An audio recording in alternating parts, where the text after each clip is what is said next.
Yo, yo. You know what day it is. You know what time it is. A little after 8:30. We're a little behind, but that's okay. You know what's a hockey happy hour? We kind of do things our way. We got live reactions to the Canes and the Devils currently at 5-1 Carolina. Oh my God, again. We're going to Deja vu. Deja vu, exactly. We're going to respond to the draft lottery, and is it rigged? Could it be? Maybe. Could be. We're also going to do Seattle, and we're going to do whoever they're playing, Dallas, something like that. I forgot. Dallas, again. So tune in, hit that like, hit that subscribe. You guys know what to do. Hit that share button. Get it out there. Let's go. It's time to talk some puck. Oh my God!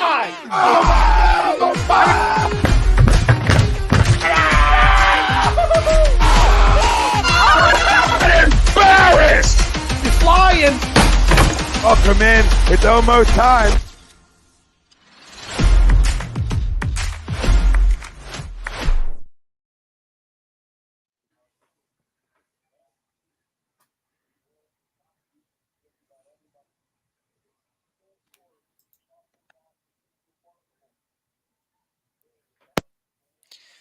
Welcome, ladies and gentlemen, to a brand new edition of the Hockey Happy Hour. We are live on A2DRadio.com. And tonight, the Hurricanes just scored again. So it's 6-1 now in this right before we get to the end of the second period here. Ooh, okay. Anyway. So, we welcome you, ladies and gentlemen, back to the Hockey Happy Hour, live on A2DRadio.com, brought to you by the doc, Dr. Paul Vidal. If you have any aches and pains that are bothering you, contact the doc. Go to www.specializedphysicaltherapy.com, make an appointment, and then go visit his great staff, his highly trained professional staff over in Cherry Hill or Burlington, New Jersey. You will not have any more aches and pains after that. You'll feel like new. And the poll question brought to you by Baggio's Bread as the playoffs continue to roll around, especially as we get closer and closer to the Western and Eastern Conference Finals and then the Stanley Cup Finals. If you want to have yourself an NHL playoff party, nothing better than to go to Baggio's Bread to get yourself some food for the occasion. They're located in Mount Laurel, New Jersey, home of the best stuffed breads, tomato pie, sandwiches, cutlets, and meatballs. And mention A2D for 10% off your in-store purchase. All right, then. And the poll question for tonight is: the Kraken will surprise the world and advance to the conference finals. Agree or disagree? Well, that's an interesting thing to throw out there because, as we know, the Kraken are up 2-1 in their series, and they're setting the pace in that series. It's the second time they've done that. They did it to the Avalanche, and they eventually won the series. Now it seems like they're doing the exact same thing all over again, this time to the Dallas Stars. So, gentlemen, what do you think? Do you think Seattle shocks the world and continues the run that, even would make the Golden Knights blush and go to the Western Conference Finals? Or do you think Dallas will turn things back around and deny the Kraken the privilege of playing for the Clarence S. Campbell Bowl of the West? Gentlemen, take it away. I'm going to let one of you guys go first. Go for it, Brad. Okay, then I'll be the one to say it. No. Period. Short and simple to the point. No. The Dallas Stars are going to win that series. They're going to win tonight. They're going to show them who's boss, and they're going to take control of the series tonight. Period. They're a better team. They're better coached. They're better in goal. This business of them being out hustled needs to stop, and it needs to stop tonight. And I think it does stop tonight. If the Dallas Stars put in the same effort as the Kraken do, and they give 100%, the Kraken don't have the talent to beat the Stars. They just don't. So I'm totally not in on the Kraken. I've watched the Kraken during the season a few times, and yeah, they play hard, but they're not that good. I really don't understand how these teams are allowing this team to just out hustle them, and and let them impose their will on everybody. I mean, it's time for Dallas to stop. Stop letting it happen. You're a better team. You've got better players. You're better at almost every position than them. Okay, start imposing your will and start playing like a team that's been to the Stanley Cup Finals before.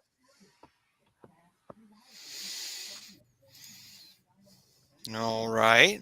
So we have a disagree from Mr. Switzerland, Mr. Blue Shirt, I Big took Bad Brad a Ryer. stand this time. I was going to say it's not a neutral stance.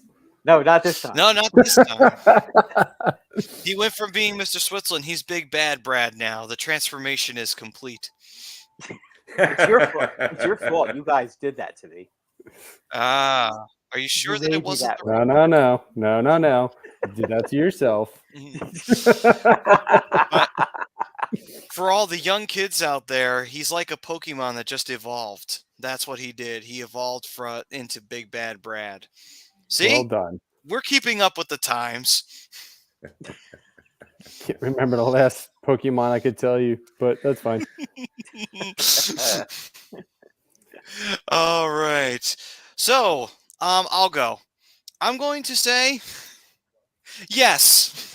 The Kraken are going to the Western Conference Finals. Why? Because goddamn it, chaos. More chaos. That's what I fucking want. Oh man. Maddie wants to see the world burn. Yes, he Starting does. in Yes. Seattle. Yes, he Yes, does. I do. Right on. It's not Well. not enough to ask for. I don't think it's too much to ask for. And Maddie, I'm right with you, man. I'm going to agree with this poll too for a couple key reasons here. Now, I know I've been really high on Jake Ottinger, but he has not played well, especially in this series. Allowed 5 goals on 17 shots in Game 3 alone after getting pulled. That 706 save percentage was his worst of his career, regular season and playoffs. So he's got to get his game back in order now. Luckily, in games following the loss during the regular season, he's 17-1-3 with a 197 goals against and a 936 save percentage, including 4 shutouts. So can he rebound? Yes, he's going to need to for the Stars. But the real problem, Brad, I found is that the Kraken are creating a lot of turnovers and the Stars are coughing up the puck because they're older and they're getting outworked by this blue-collar team. I agree with you. There's not a lot of talent there, but they outwork you. And at this point, if they can't stop those turnovers and Jake can't keep the puck out of the net, I think Kraken can maximize on their 2-1 series lead. Oh, listen, it's all about hustle. They have to stop getting outworked. The Stars need to match the Kraken's work ethic. If they do, they win the series. If they can't, if they don't have any legs left, then you know what? Then they could lose. But I don't think that that's the case. I think the Stars are too playoff experienced and too playoff tested for that to happen. And they're not injured like Colorado. Colorado is all banged up. And by the way, I don't know if you guys heard, Gabriel Landeskog is getting another surgery. He's going to miss next season as well. Yes, he will. So yeah, I got all the details for around the league later, but yeah, I did read that today. Yeah, I just thought I'd bring that up. Yeah. So, Well, the one guy they might be down tonight, although I think he's going to play. He was skating with a face shield earlier today in the morning skate, but Miro Heiskanen, he's going to be key for the Dallas Stars' chances tonight. Yeah, he is playing tonight for sure. They've already said. Oh, they going to confirm? Mm-hmm. yeah, they So need he him. is in the lineup. They So need that's going him. to be huge. That's going to be Right. huge. But I'm going to agree to this because the main reason is Seattle's just flat out outworking Dallas. That's hands down. Like, they're putting themselves in really good position to turn the puck over. They're forcing Dallas to make bad plays with the puck because they're coming in fast. And experience isn't always everything in the Stanley Cup Finals and the Stanley Cup playoffs. We've seen this. Unfortunately we've seen this in the first round. Devils ousted the Rangers in 7. Not to put salt in the wound there, Brad, but No, that's the more experienced team versus, you know what I mean? So I get it. Experience sometimes is overrated, but you know what? When you are a team that's been to the Stanley Cup Finals, though, that's fair. Yeah, That's that's a little. I mean, the Rangers got to the semifinals last year, and this year they got knocked out. But to be honest with you, they did lose 3 out of 4 to the Devils during the season. Yeah. So it's Yeah, not fair. totally shocking that they lost. It's just the fact that the Rangers couldn't score was really the shocking part about it. Yeah, And I feel you. experienced teams shouldn't have that. Experienced teams shouldn't have that problem. Well, the big thing here too is, and this is going to sound a little redundant in how I'm going to phrase this, but the stars are not stepping up. Outside of the first 2 games, you had Joe Pavelski. That was it. Literally, game 1 was all Joe Pavelski. Where's Sagan been? Agreed. Where's J-Rob? Where's Miro? These guys need to step up and start finding ways to get on the score sheet, and they're not doing that. And the Kraken are. And they're not just relying on their big players; they're relying on some of their Robertson depth players as well. I think Robertson has a big night tonight. Yeah, he's going to need it. He's got to step up too. He's been ghosting the series. Yeah, he's another one. But I think he steps up tonight. I mean, he definitely needs to step up tonight. They all do. Even Jamie Benn. Jamie Benn's been nowhere to be found in the series either. Jamie Benn looks slow. He's getting older. Is it me, or does he look? He looks just very slow right now. He's older, man. He's not that young pup that he used to be. No, I know. But he could at least stand in front of the net and create havoc. He should. Which he he's should not with his body. Yeah, he should be doing that, and he's not. I think the Stars are playing the same kind of hockey the Rangers did. They're not getting inside. They're not getting in front of the net. And they're making what's his name, Brubauer, look like Ken Dryden right now. Now, come on, you got to get in front of him, and you got to block him so that he can't see the puck. You're not dealing with one of the great. This isn't Bernie Parent either. This is Brubauer. Okay, he was backup goalie for the Washington Capitals. Yeah. He's not that special. He's not, but he believes in his mind that he is, and that's why he wanted out of Washington in the first place. That's why he went to Colorado, because it was a starting position. That's why he went to Seattle. It's a starting position. I know. And he's playing solid. Is he lighting the world on fire? Absolutely not. But he's definitely playing well enough that he could get his team to the Western Conference Final. I think the trip ends there for them. But I think he could absolutely get. He's been playing well enough to get them there. Oh, he has been. He has been. But they're the guys in front. They're doing a real nice job defensively, though, keeping guys out from the slot. They're not getting second. They're not getting rebounds. They're not getting second looks. I mean, he's doing all the little things that a goalie needs to do. But again, they're not getting out in front of the net, and they're not giving him a hard time as far as seeing the shots. Mm-hmm. And that has to stop. My thing is low-key, this. I'm sorry. The Kraken's defense is one of the most underrated defenses in the league, and I'm going to tell you exactly why. Adam Larson is low-key one of the most underrated defensemen in the league, dating back to even when he was with the Devils.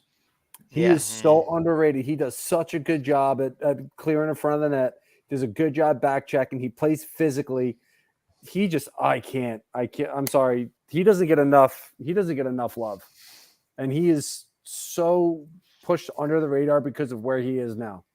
Adam Larson is a big reason why the Kraken are where they are. And why Philip Grubauer had such a great season as well. He's solid. You know who he reminds me of? Remember Greg DeVries? Greg DeVries, the defenseman on Colorado back in the day. Yeah. Oh yeah. He's the same kind of player. Very steady, is very calm with the puck, and he throws his weight around. And Larson does that too. And Larson can add a goal every once in a while because he does have some skills as well. So, he's been solid. So's the guy that used to play for the Devils. No, not the Devils. I'm sorry, Randy Everly, the Islanders. Everly, that guy. I mean, he's a pretty good player too. They got some pretty decent players that they got from the expansion draft. But I mean, they definitely did. There's no real big stars on the team. Nobody really is on that team scares you. But they're going to have to do a better job. They're going to have to hustle. Dallas has to want it more. If they're going to let Seattle dictate terms, they could lose, and that better stop tonight. You go down 3-1 to this team, and you have to go back into their building down 3-1, and you may not come back to Dallas. Well, it's definitely one of those things where right now the Stars they're going to have to really dig within themselves. They got to find that, what's the word for it? They got to find that tenacity. They got to find that unshakable tenacity that when you face adversity, you're not afraid of it. And right now they're facing big adversity because, like I said before, the Kraken are setting the tone. They're setting the pace. The Stars are chasing. And the more that the Stars continue to chase, the more that this just plays right into the Kraken's hands. Colorado got caught doing the same thing. And while you could argue Colorado was dinged up, still didn't change the fact that the Kraken took full advantage of the fact that they were rolling in. And this is the one thing about the Kraken that's so scary. They've got nothing to lose. They got everything to gain. There's no pressure on them. They could just ride this wave as long as they want. Dallas has expectation on them because they've been this way for a while now. It's like, okay, when you guys going to get back to that final? You made that great run in 2020. Can you duplicate it? And they haven't been able to duplicate it since. They've had a couple of rough outs, too, on top of it since then. And on top of that, you have pressure was on Colorado. Could Colorado continue and pull off a great run? Maybe possibly get back to the Stanley Cup Finals like Tampa did the previous times they won the Cup. So it's nice not having pressure on. It's very liberating, especially for a team like Seattle that has the ability to shut you down and frustrate you. And that's exactly what Seattle's doing. They're frustrating Dallas. They're having a hard time getting going. And they're just next verse, same as the first. They're just doing everything they were doing against Colorado, and it's working like a charm. It is really stopping Dallas dead in their tracks. Yeah, they're playing with house money. They're playing with house money. Absolutely. I agree with you totally, Matty. And Canes are doing the same thing to the Devils right now. The Canes are playing and setting the tone themselves, and the Devils find themselves chasing. Right. And when the Devils start chasing, they start making mistakes. Mm-hmm. You see it tonight. You saw it in game 2. Once they get the lead, they put themselves in passing lanes. They put themselves in shooting lanes. They create turnovers. They frustrate the Devils. And the Kraken are doing the same thing to Dallas right now. And you know what? You love to see it. It's blue-collar hockey. It's a hard-working team. It's a story that a lot of people can get behind, and it's good for the league. But again, I think once they get to the conference finals, that's where the story is going to end for the Kraken. I just think Vegas is going to be too good. And even if they don't play Vegas, they're going to play Edmonton. I think Edmonton's too good. To Pove's little picture there, it's hard to stop Connor McJesus. He's got that nickname for a reason. So, yeah, it's a tough – I mean, offensively, Edmonton's a tough team. Vegas is an all-around tough team. And I'm not saying the Kraken aren't, but, now you're really getting into the teams that have been, playoff experience and veteran experience, and just that's where I think this story is going to come to an end. I love Dallas. I think they have a lot of really good things going on for them, but I think they have a lot of bad right now too. And Kraken are trying to expose them a little bit, and I think they are. And I think the biggest thing is, and it's nothing against him, I think he's got a really bright future in this league. He's going to be a great goaltender. Jake Ottinger. Still a very young goaltender. Very inexperienced in the league. And he looked very human yesterday. I got the word for Dallas, okay? This is gut check time for the Dallas Stars. Yes. Yes, This it is gut check absolutely time. is. Yep. Okay, and you Robbie, can Robbie, make you're muted. Rob, yeah. That's good. I didn't want to interrupt Brad anyway. Go on. That's it. it's all right. We did it for you. Well, thank you, Jesus. Thank you, Nick Jesus. But no, my point is though, is that if Dallas doesn't get on track and Seattle was to move on still, Brian, what a story it would be. The last two expansion teams in the Western Conference Final. Ooh, What yeah. parity in the NHL. Yeah, I didn't even think about that. Like that's you know what that's why we keep you around. That's a great story. The last two expansion teams in the Western Conference Finals going for the Stanley Cup. Come on.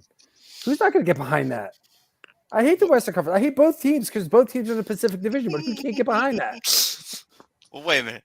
So that's why we keep Rob around? I thought it was because he keeps slipping me $1,000. Hold up. I'm supposed to be getting a cut of that. Oh, was that? Oh, no, he's not slipping me the $1,000. No, I haven't seen that Son in of a weeks. bitch. You some bitch. I But don't need it anyway. it's not like you're moving or something back up to Yeah, Jersey. it's not like I need the money for a house or anything or an apartment down payment. You know what? I'm taking Hot Rod and I'm going home. Bye, guys. By the way, Young Das, what's going on, brother? Haven't seen you in a while. Mark Hooven, he decided to leave because the second half started. It's like, Mark, come on, brother. You could stay around for the second half. I kind of don't blame him. I mean, it's a huge Sixers game, but you can always watch it and listen to us. That's true. I get it, though. I mean, the Sixers are killing it right now. And what's up, Wills? What's going on? Spoopy's out here as well. And he wants Bri to show that Rod Brundamore jersey loud and proud up there. Well, that's what I'm doing. That's why he's sitting up here. Yep, definitely. Chucks was saying hi. What's going on, Chucks? What up, Great, Chuck? great jersey, by the way. Great Thank jersey. you. Thank you. I spent way too much fucking money on that thing, though. Did you get it? Get it a couple nights ago at the Mhm. game. Nice. Yep, got it while I was in PNC Arena. Nice. How is that place? Must be nice. Oh my god! First of all, I got lost like 6 times. I had no idea where the hell I was going. That's the only reason why I hate going to those arenas without somebody who's experienced. I had no idea where I was going. I'm like, new arena. I'm pretty much I shouldn't say pretty much. I was by myself. So I'm like, you know what? Let's just walk around. I have no idea where the hell I was going. But let me tell you something. Whatever you hear about the Canes fans and that atmosphere is absolutely true. Nice. It was just absolutely ridiculous. I was telling Brad and Covey, before we came on the air, just, I pulled in. It was a huge freaking party outside.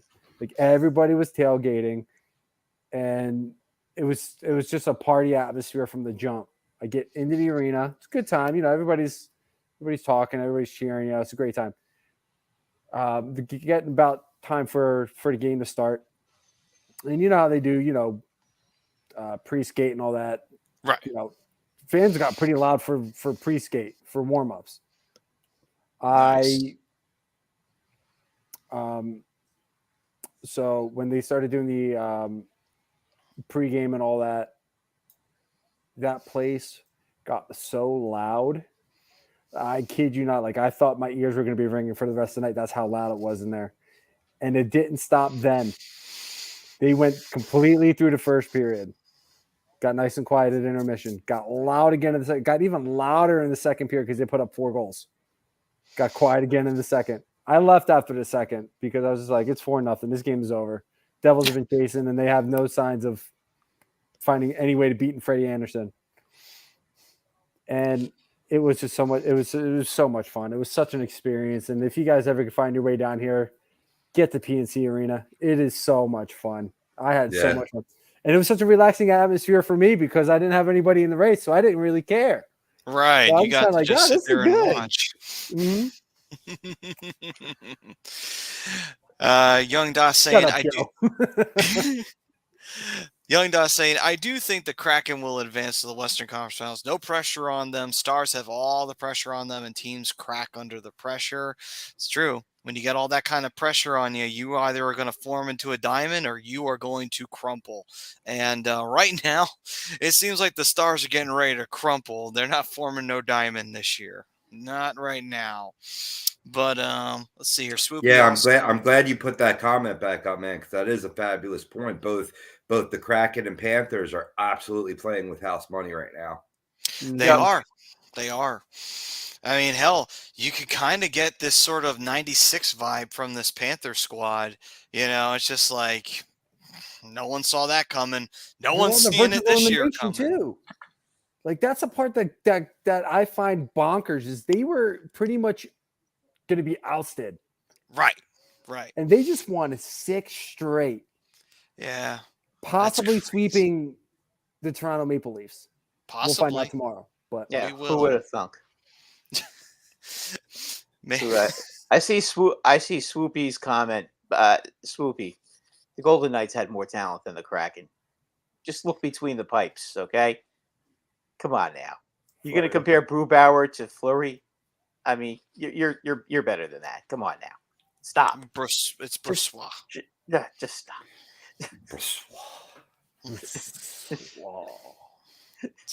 It does sound like some type of baking, you know, like some type of bread that you would find it. So, that they would sell it like Panera bread or something. I think I just saw it on the Great Britain baking show. Was that with Julia Childs? No. Paul Hollywood. It's actually pretty Okay. cool. I watch it with my girlfriend a little bit. I get into it. Nice. I like competitions. I don't care what it is. Must be fierce, like real fierce competition. You think sports gets bad? Holy shit. Yeah, I know. I can believe that. I can believe that. So let's see. Joe's saying, no surprise, Chicago gifted the #1 overall pick, just like when the Flyers were screwed out of Kane's pick.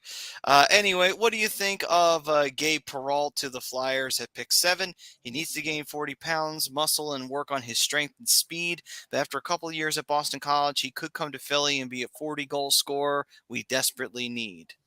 he's a reach. Yeah, why would you do that in the first round? Not at 7. You might be able to get Gabe if you can find a way to get a late pick, or an even early second rounder. But at 7, that's a reach. Yeah. Yeah, you need a guy. You want a guy that's going to play now, and you can probably get a guy that can play now. Because this draft is really deep. There's a lot of real top notch players in here. I mean, the draft is deep through the second round. So If he's there, Kevin Reinbacher is the guy that I will look at for the Flyers. He's the best defenseman in the draft, and they really need to upgrade the defense. It's not a bad thought.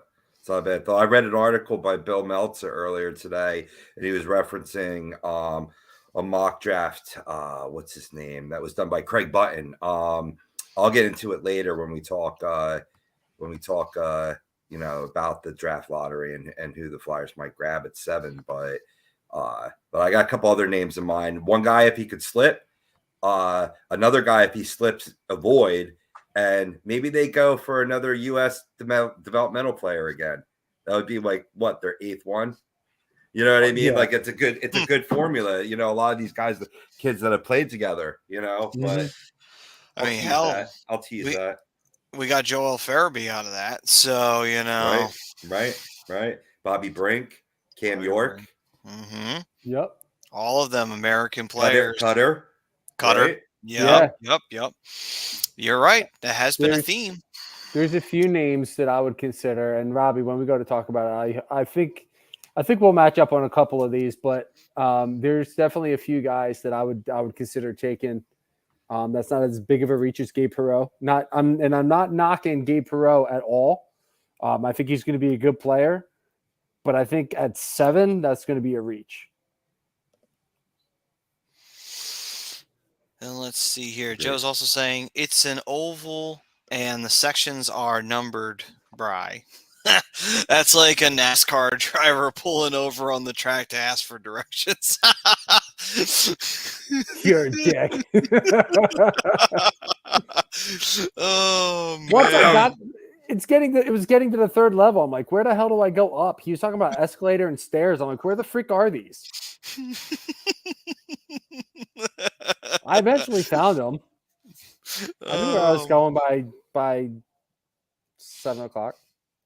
By 7 o'clock. But that's half the fun, is walking around an arena that you've never been to and just kind of seeing what's around. Yeah, taking the arena, taking the atmosphere when the game starts. 'Cause it's always different from one arena to the next. Yeah. As similar as it may be, it's also very different. I mean, obviously, you haven't gone to the Canes game, and obviously, Brad, I'm sure Rangers games feel different in the Garden. I don't know if you've gone to the Well to watch the Rangers play the Flyers at any point in time. I'm sure. I absolutely have. So obviously, they got to be two very different environments. Yeah. The difference. I think the difference between the Garden and the Well is that in the Garden, the hate is real for the Flyers. I mean, there is a lot of hate, and there's a lot of long memories. Okay, and they just love to beat the Flyers and beat them, and really just try to beat them by as many goals as they can, and also win a few fights. It's that ugly. That's when the Flyers are competitive. Right now, it's not quite as fun to beat them, because when they're bad, it's no fun to beat them. Right. I mean, it's fun, but you know what I mean. It's not. You don't get the same. You don't get the same enjoyment out of watching them beat the Flyers when they're like this, because you should beat the Flyers when they're like this. Right. It's like for that period of time, Buffalo slide down the standings and go into that real bad depression they found themselves in. The Flyers would face them, and the Flyers would beat them. I think they beat them one time like 6-1. And it's like, oh, it was fun, but honestly, you don't get nearly as much of a kick out of it as, kicking them in the nuts and winning a close game. Like, that feels pretty good to watch that happen. Like, yeah. Now, that's also just me, because I'm weird, because I hate the Sabres. But still. No, I get it. I get it. You guys did play them an awful lot in the playoffs, and that's where the hate that's where the hate comes from. I mean, I'm still mad about 73-74. Yeah, that was a long time ago. I mean, to be fair, Buffalo has some good teams. I never forgot that series, and I'll never forget that the Rangers let Dale Rolfe get his ass kicked by Dave Schultz, and everybody just stood there and watched instead of going back after him. Oh man. Yeah, you watch that, you're just like, my God, I don't know how Rolfe survived that. Yeah. Yeah, and why they let him, why they just stood there and watched is ridiculous, because they had guys who could go out there and fight with Schultz. Right.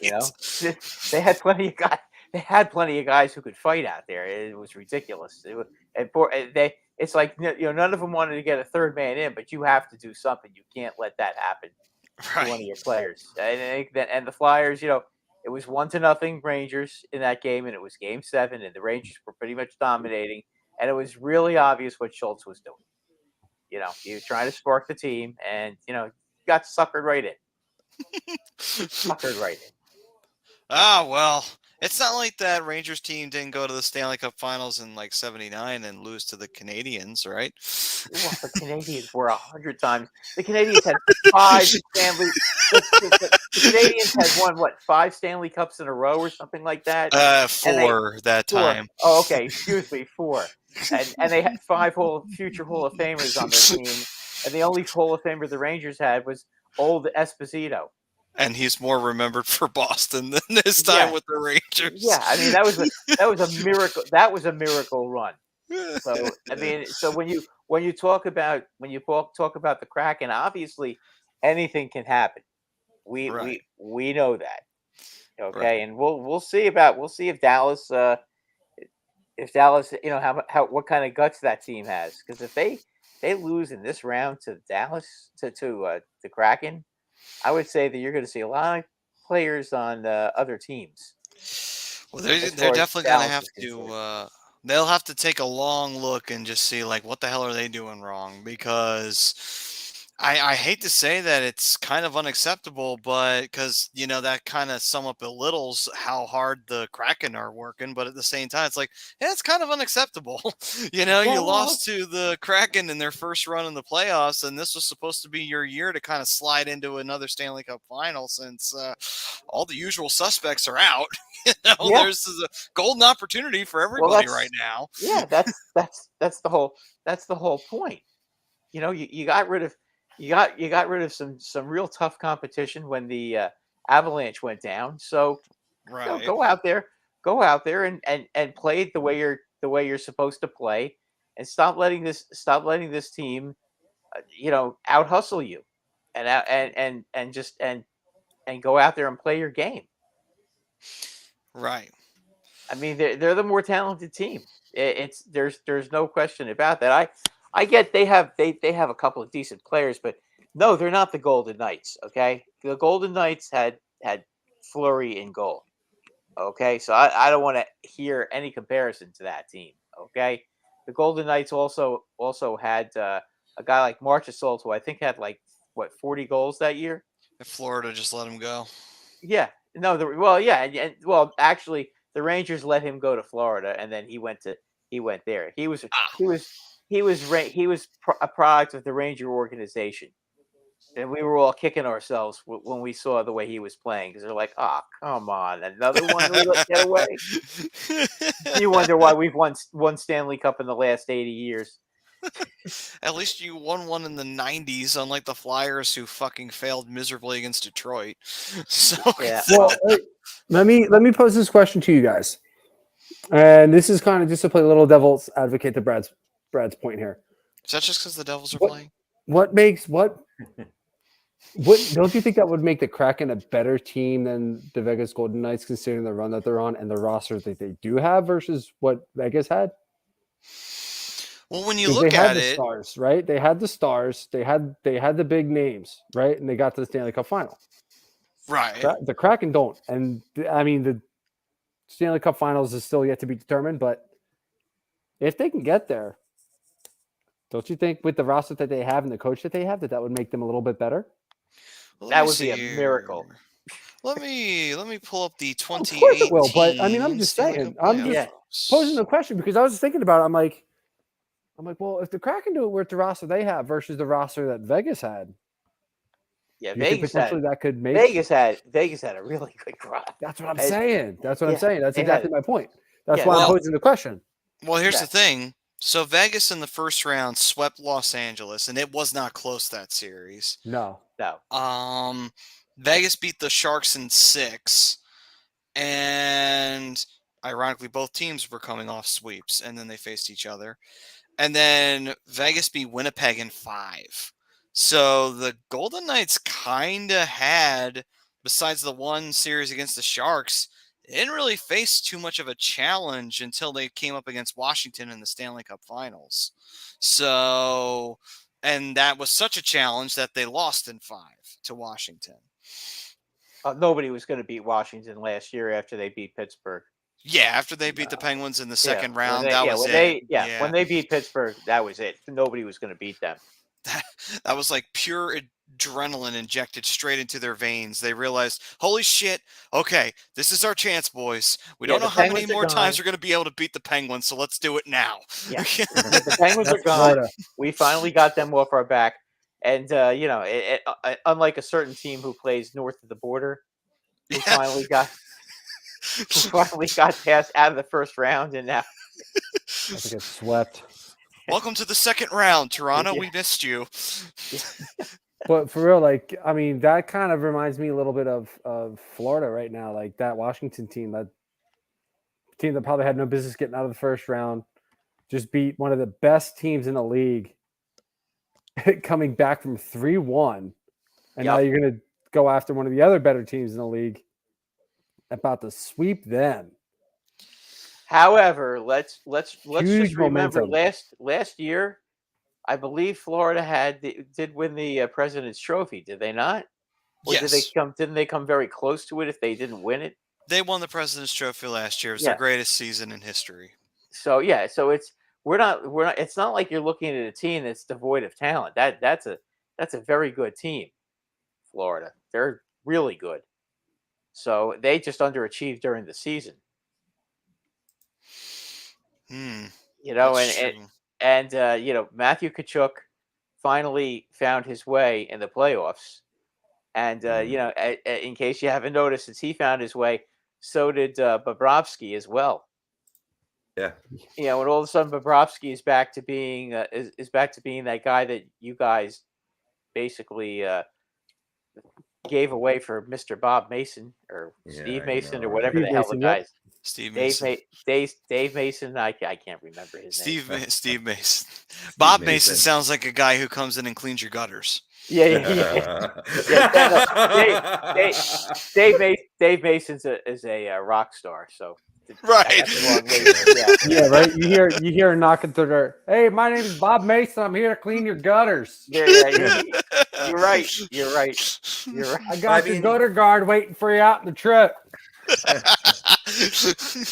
Real quick about Matthew Tkachuk, though. I mean, it's 15 points in these playoffs, but 10 of them have come from assists. He's really been, you know, being a playmaker, setting up other guys around him. It's resulted in a +9 so far on the playoffs. I mean, he's a standout for them for sure. And certainly it looks like Florida's winning the big Calgary deal at this point.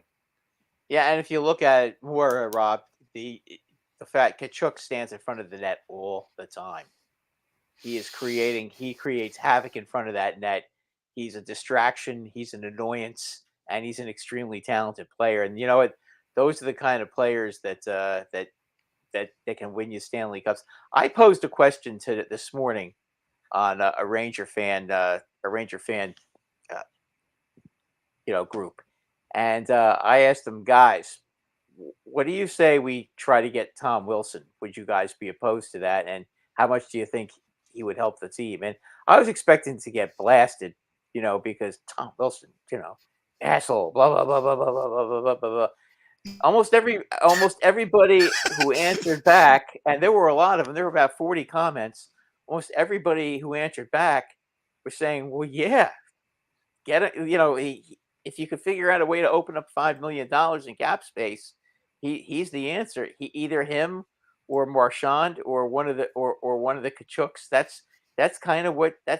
Those are the kind of players that can win you a Stanley Cup, because they create so much animosity, and they also and when they score, it just kills you, because you know the guy that you can't stand that's driving you crazy, now he's laughing at you because he just scored a goal. I mean, you know, those are the kind of guys that end up winning Stanley Cups. Mm-hmm. I think Edmonton's needed somebody like that for a while too. There's a lot of things Edmonton's needed. Yeah. And you know, it has to be a guy that's not named Darnell Nurse. Yeah. But Tom Wilson's one of those guys you love to hate, but you love him on your team because he has that 30-goal scoring ability, and he's got that ability to play a very physical game, get under people's skin, create or draw penalties, because it's Tom Wilson, who's not going to take a cheap shot. Can play on the power play, play on the penalty kill. Yeah, he'll take a cheap shot every now and then. Of course you will. Yeah, that's his game. I mean, he does that. He's, you know, but he also, the guy scored over 20 goals 3 times. Last year, 33 games, scored 22 points. I mean, 13 goals in 33 games, coming back from an ACL injury. That guy could play. He's Tom by God Wilson. Tom douche Wilson. Again, Swoopy saying Matthew Tkachuk. Have him on your team. Yeah, Matthew Tkachuk has really begun being a league a few years ago. Brady was the one, and now no, Matthew's always been hated. Oh no, did Matty freeze? Yeah. Oh no. All right, I'm back now. Yeah. I saw it happen, so now I was waiting. Brady was the one who was hated and talked about because of being an agitator. And now it's good. Now it's the other brother who's the shit stirrer. But you need those guys on your team, like you were saying, Brad. Yeah. I'll tell you. I mean, you tell me that Brady Tkachuk or Matthew Tkachuk wouldn't look great in a Flyer jersey or a Ranger jersey, or a Ducks jersey for that matter, Brian. I want Adam Fantilli. Oh boy. Who says you can't have both? That's what you should shoot for. Have both. We got plenty of money. He continues playing like this, he'll be in a Panthers uni for a long time. Yes, right. Yes, oh, that's right. Kachuk's only on a 1-year deal, isn't he? He's a free agent. Right.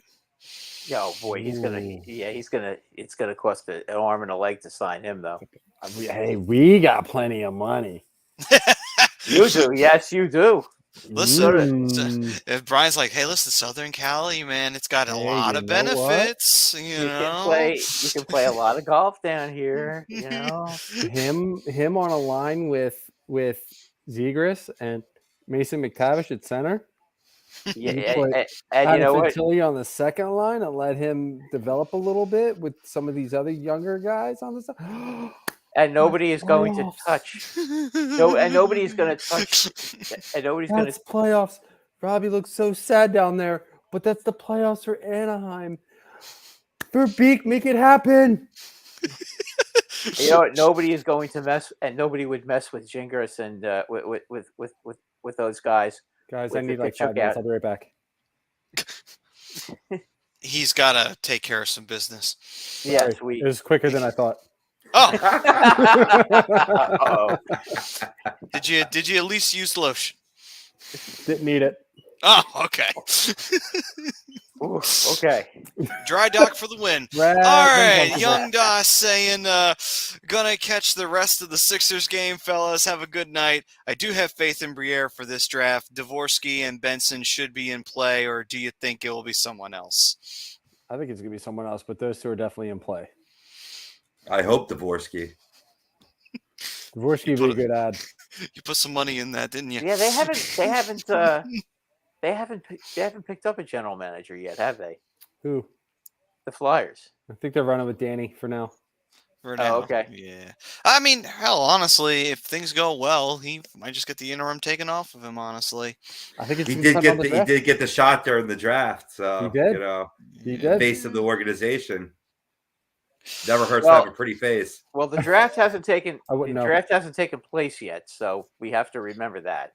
True. Well, yes, we're still a little ways away from I gotta believe though that if Danny B's still this interim GM at the point of the draft, they'll remove the interim at that point. If you're gonna let him draft in this great of a draft, somebody scored while I was talking. Maxi's having a game and a half. I will say they showed one of the most beautiful. The Sixers are just pummeling them. Mm-hmm. They showed a very beautiful piece of artwork 5 seconds ago on ESPN. Devils fans just miserable. It's like, thank you. That is what I needed right now. They should hang that in the Met. Just have that Devils fans being miserable. That's a beautiful thing. I don't think they have. I don't think they should be miserable. They're another team that's playing with the house money. Theoretically, they never should have gotten out of the first round. True. And now they're in the second round. I mean, they're facing elimination after this pummeling that they're taking, but they are getting a beat down though, and that's not fun to watch. No, it's not. Oh, it's definitely not. But in the same breath, like you got inexperienced team, a young inexperienced team that's got a extremely bright future ahead of you. No, they're built the right way. They are. They just need to figure out their goaltending situation, and the Devils are going to be just fine. They will go out and they will find a goalie that can win for them. Derek S. here said Devils got first round taken away because of the Covey contract and Coyotes pre-draft violations. Chicago's nothing. He also said earlier on in the day, or it was actually a little bit later on. There we go. That's the one I was looking for, actually. Saying Devils made a mistake going back to VTech instead of sticking with Schmidt. Right, agreed. Yeah, I mean, honestly, but to be fair, though, even though I think Schmidt has been the better goaltender of the two, The Devils as a team hasn't really performed very well, so I don't even think it really matters who they had in goal, honestly.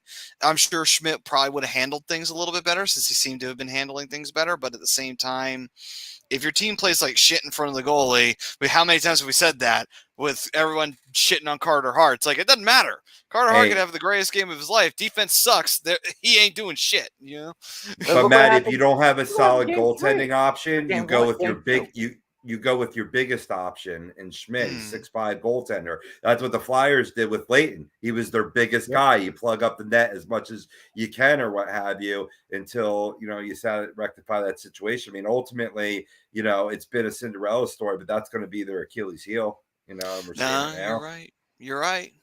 I mean, and Michael A did cover most of the net except his 5-hole. But that's okay. It wasn't like it was game 6 of the Stanley Cup Finals in an overtime game. Thank you, Leighton. Thank you so very fucking much. Oh, well, I guess it's more the Flyers' fault. But the fans are going to get wrapped up in this story when you got guys coming out of nowhere to rock out in between the goaltender, as we did back then. You know what I mean? So to see that disappointment, you got to expect that, because even though you're not supposed to be there and you're playing with house money, anytime you sense as a fan base that you're getting on a run, it's like this could be the year that we're freaking going to a parade. You know what I mean? So as fugazi as the fan base may be, they're still going to feel it. Right. No, I get it. I get what you're saying for sure. Ruby, you're right about Vanacek supposed to being good. He won 33 games this year. Yeah. He's just but the Devils defensively have played horribly in front of him, and they played horribly in game 2 in front of Schmidt. I mean, they took him out not because he was bad, because they were scoring on him on almost every shot, because almost every shot was either a breakaway or a 2-on-1 or an impossible situation for him to handle. Nobody was going to stop those shots. That's the thing that the Devils have been doing all series long, just giveaways on top of giveaways. They're guilty of it tonight. Yep. Yeah, I mean, they did it. They did it in 3 games against the Rangers, and then they had 4 good games against the Rangers. So you tell me which team's going to show up, but tonight, I mean, that second period was all Canes. Okay, so gents, I got to throw a question out to you. I'm seeing a lot of empty seats now in the Rock, and I understand why. It's about 2 minutes left in the game. But I got to ask, so you pay a lot of money to go to a playoff game. Do you sit through, even if your team's getting blown out, do you sit to the very end because you paid that money, or do you get up and leave? It's all about beating the traffic, Maddie. It's all about beating the traffic. All right. It's a work. It's a work night. If it's a Saturday or a Friday, right? You probably stay to the bitter end. Holy hell! It is really coming down here. I can hear it. I can hear it from in here. I thought it was the wind. It's the rain. It is absolutely pouring right now. So, well, that's funny. The Hurricanes are pouring it on the Devils up here in New Jersey, and it's a hurricane down there. So there you go. Storm surge, baby. Cheesy puns. Yeah, I know. Hey, listen, I can tell you right now. Thank you, Carolina, for giving us that. We will always appreciate that. It'd be even funnier if they were down here. Right. Even better. Let's see here. Joe's saying real quick. Yeah. Something to think about. So the Devils have scored 9 goals in 3 games, 10 goals in 4 games, including tonight. Carolina scored 26 in 4 games. Ouch. That's a oh my God. Yeah. So that's unbelievable. Fun fact for you guys. I'll jump on that in a minute, but Joe was saying I went to a game 6 against the Sabres back in the day, and the Flyers lost 8-4. Oh, you went to that game? Oh, and got eliminated. I sat there and endured it all. Joe, you are a brave man for sitting through that. Whew. Oh, my Lord. And yes, this is one of the many reasons why I hate the Buffalo Sabres, because of shit like that. But anyway. Sure, it had nothing to Hey, do with listen, Rob you Ray and beat- Matthew Barnaby. You know, Sure. Matty, you beat the Sabres when it really counted, though. You do remember What? that, right? What, in 1975? 75? Yeah. You beat them when they counted. Even though Jim Lorentz was able to kill a bat with a stick in the Frog Bowl, I mean, that couldn't even inspire the Sabres to win that series. The best thing was when Hawk picks up the bat, and Watson tells him, like, "Don't pick that damn thing up, you get rabies." And he just says, "What are rabies?" And he just throws the damn bat into the fucking bench. That was hilarious. I love that. That's the best part about hockey players back then. They didn't give a shit. They were just like, "Oh, dead bat. Here, let me pick that up." Well, and get that the fuck they're off all the ice." back then, especially they're all Canadian. It's like Right. freaking bat, big deal. I mean, they have mooses running around in their backyard, and black bears and all that other garbage running around in their backyard. Like they're afraid of a little bat. Let's see here. Soupy saying, "I laugh at those who are afraid of traffic leaving games early. Why even go? You pay to go, then leave early? Why? I know people who do it even when their teams are winning. They do it regardless." Must be Interesting. that money to throw away like that. It depends. I got to defend that, okay? Because when I used to go every Friday night to the Yankee games, okay, I used to leave this at 10:30. I was leaving the stadium because I lived down here in Ventnor, and it took almost 3 hours to get home. So, I didn't want to be leaving too late, and I had to make sure that the Dunkin' Donuts on Route 3 in Clifton was still open, so I can get that extra large coffee and bagel, and then get a candy board just in case the coffee wore off to get a little extra sugar to get home. But if you have a long ride, you don't want to hit traffic and make it worse.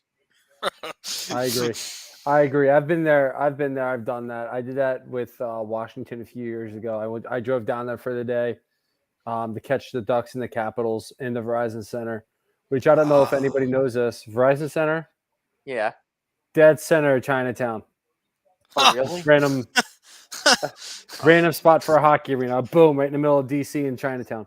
But we did the same thing. We left. We actually wound up staying for the entire game, and I think the Ducks wound up losing that game in overtime. I think it was like 3-2 or 4-3 or something like that. But anyway, we never left early, but it took a good 3 hours to get home from DC. Like, so I get it.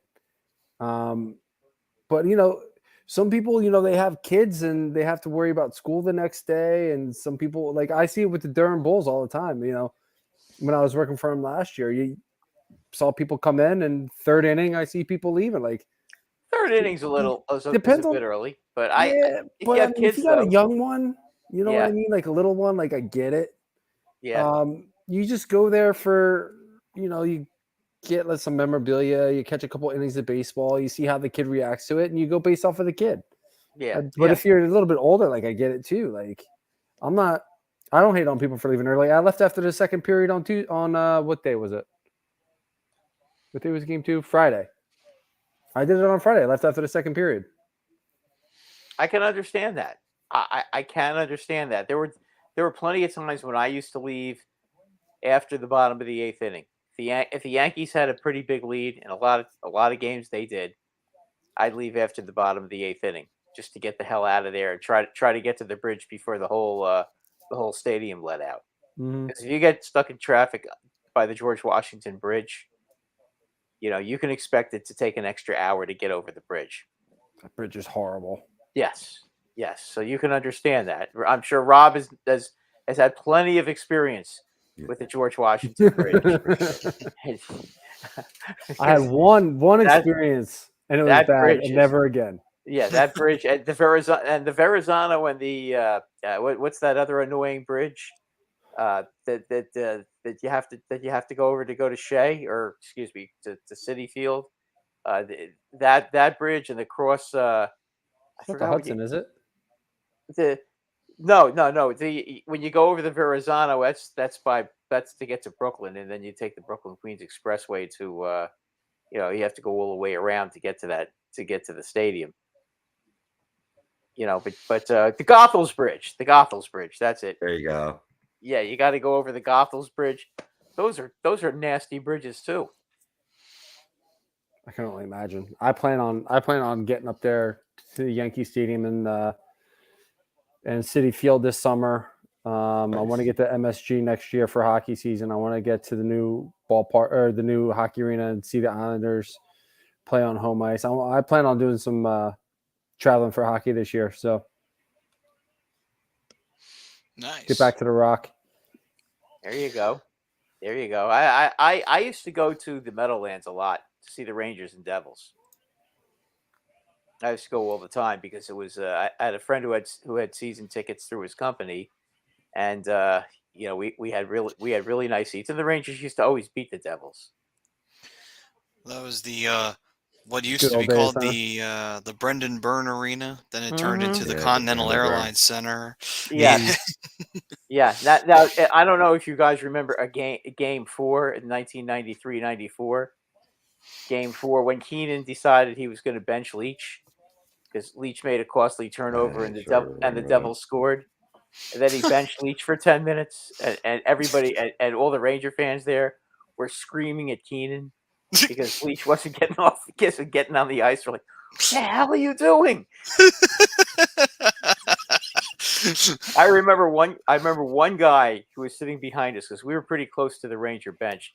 One guy yells, "Where the F is effing Leach, Keenan?" I mean, Keenan didn't turn around, but everybody heard it. I mean, the guys on the ice heard it. I mean, You think any of them were like starting to like crack up laughing? I'm sure a few of them had to have been. There you go. I told you guys that story, that the Al Leiter story, right? Yeah, you With said Barfield. that last week. Yeah. They hear everything. Those guys. They may not always react to it, but there are some things that they will react to that they just can't help themselves because it's too funny. Let's see here. Joe's saying I left the Flyers Sens game before the fights. You left one of the best games of all time right there. But I think it was in 04. That was violence personified. Go. Beautiful thing. Back when I it was love encouraged. I love when they ring the bell before a fight. That's great when they do that. Let's see. Joe's saying I'm going to the Phillies game in Denver on Friday. Supposed to be Ranger Suarez's first start of the year. I will be sitting there until the last pitch, no matter what the score is. Joe, you said Friday?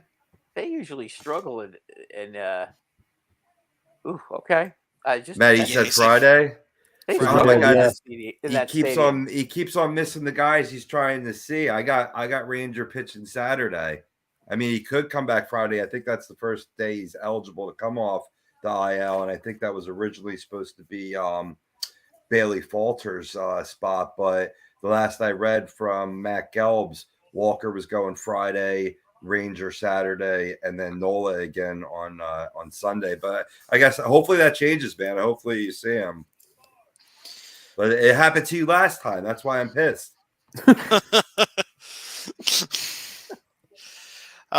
So check with me before you get the tickets. Check with me, Joe. You got my Facebook. Look, this is what I do every week. These are I track pitching rotations.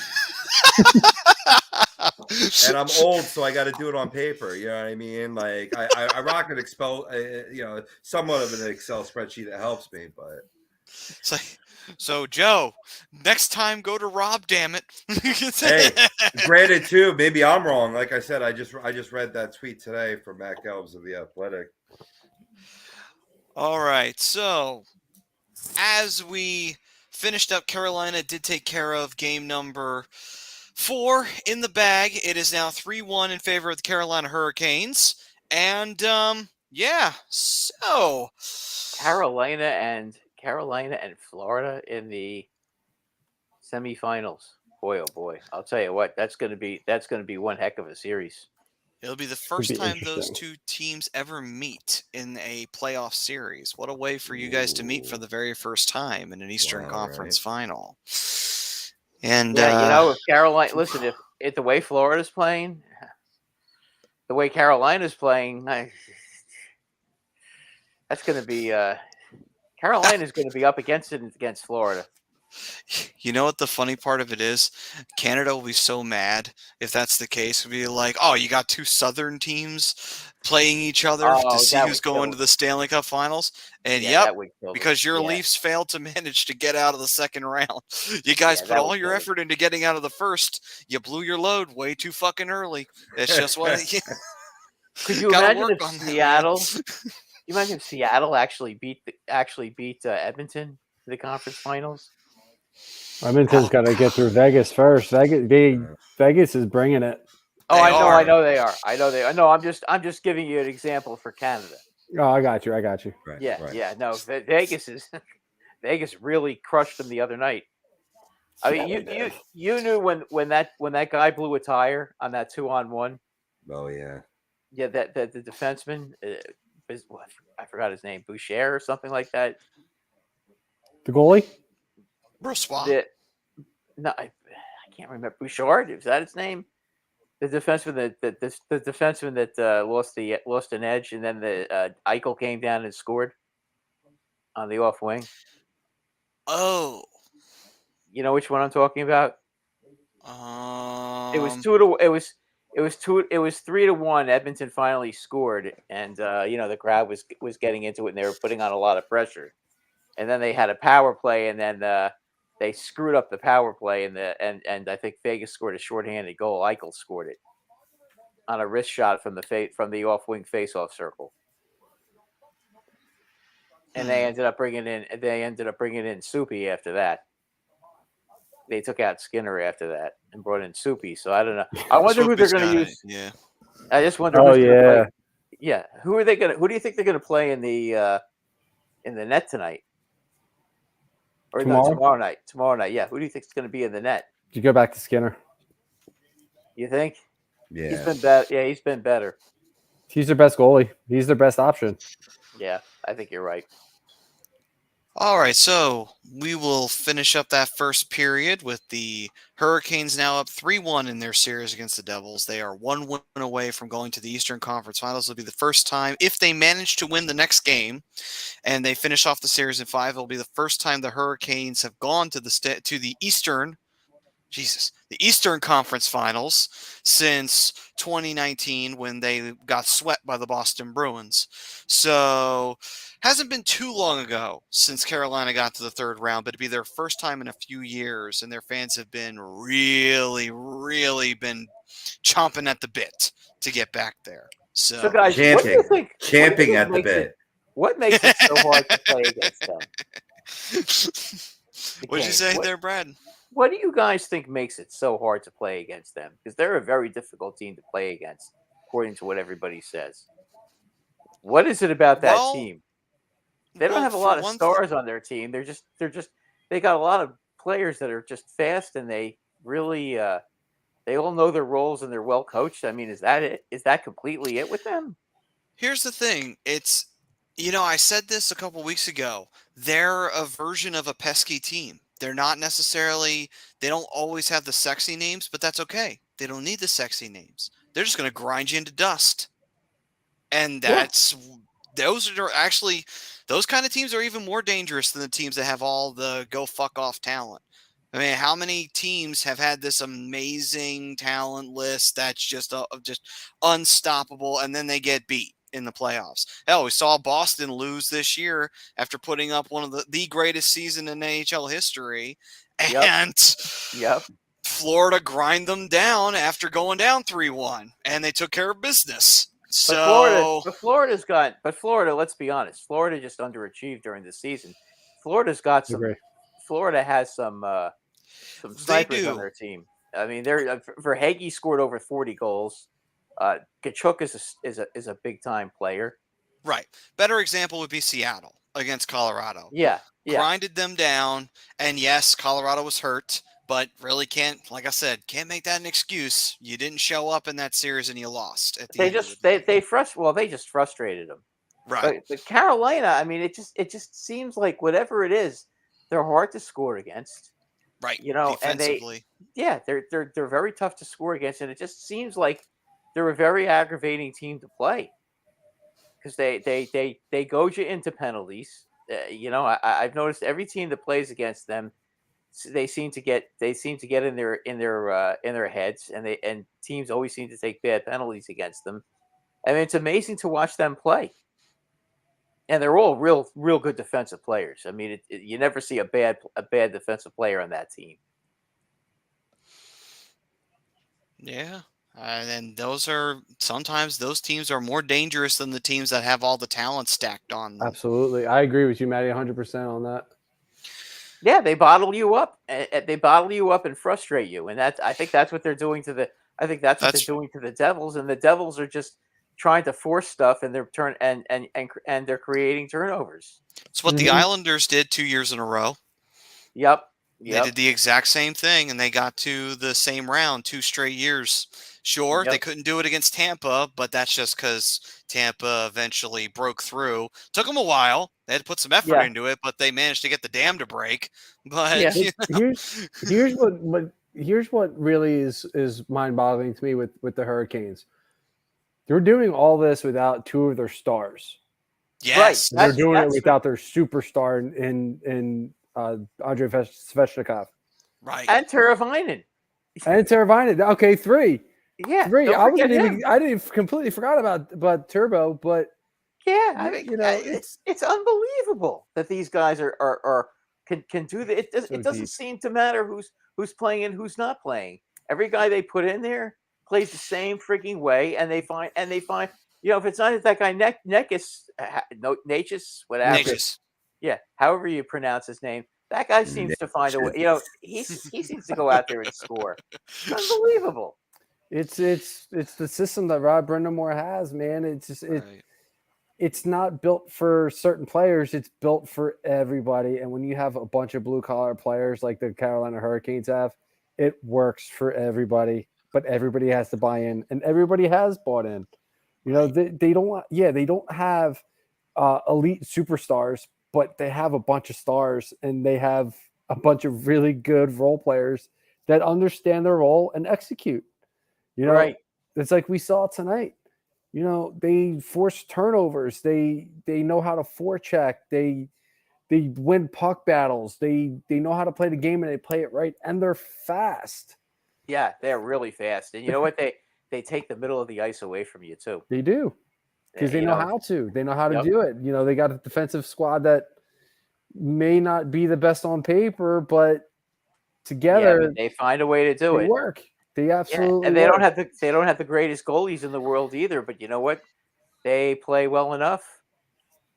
They always seem to be able to make the first save, and those defensemen are right there to make sure that they clear the puck so that there's no rebounds.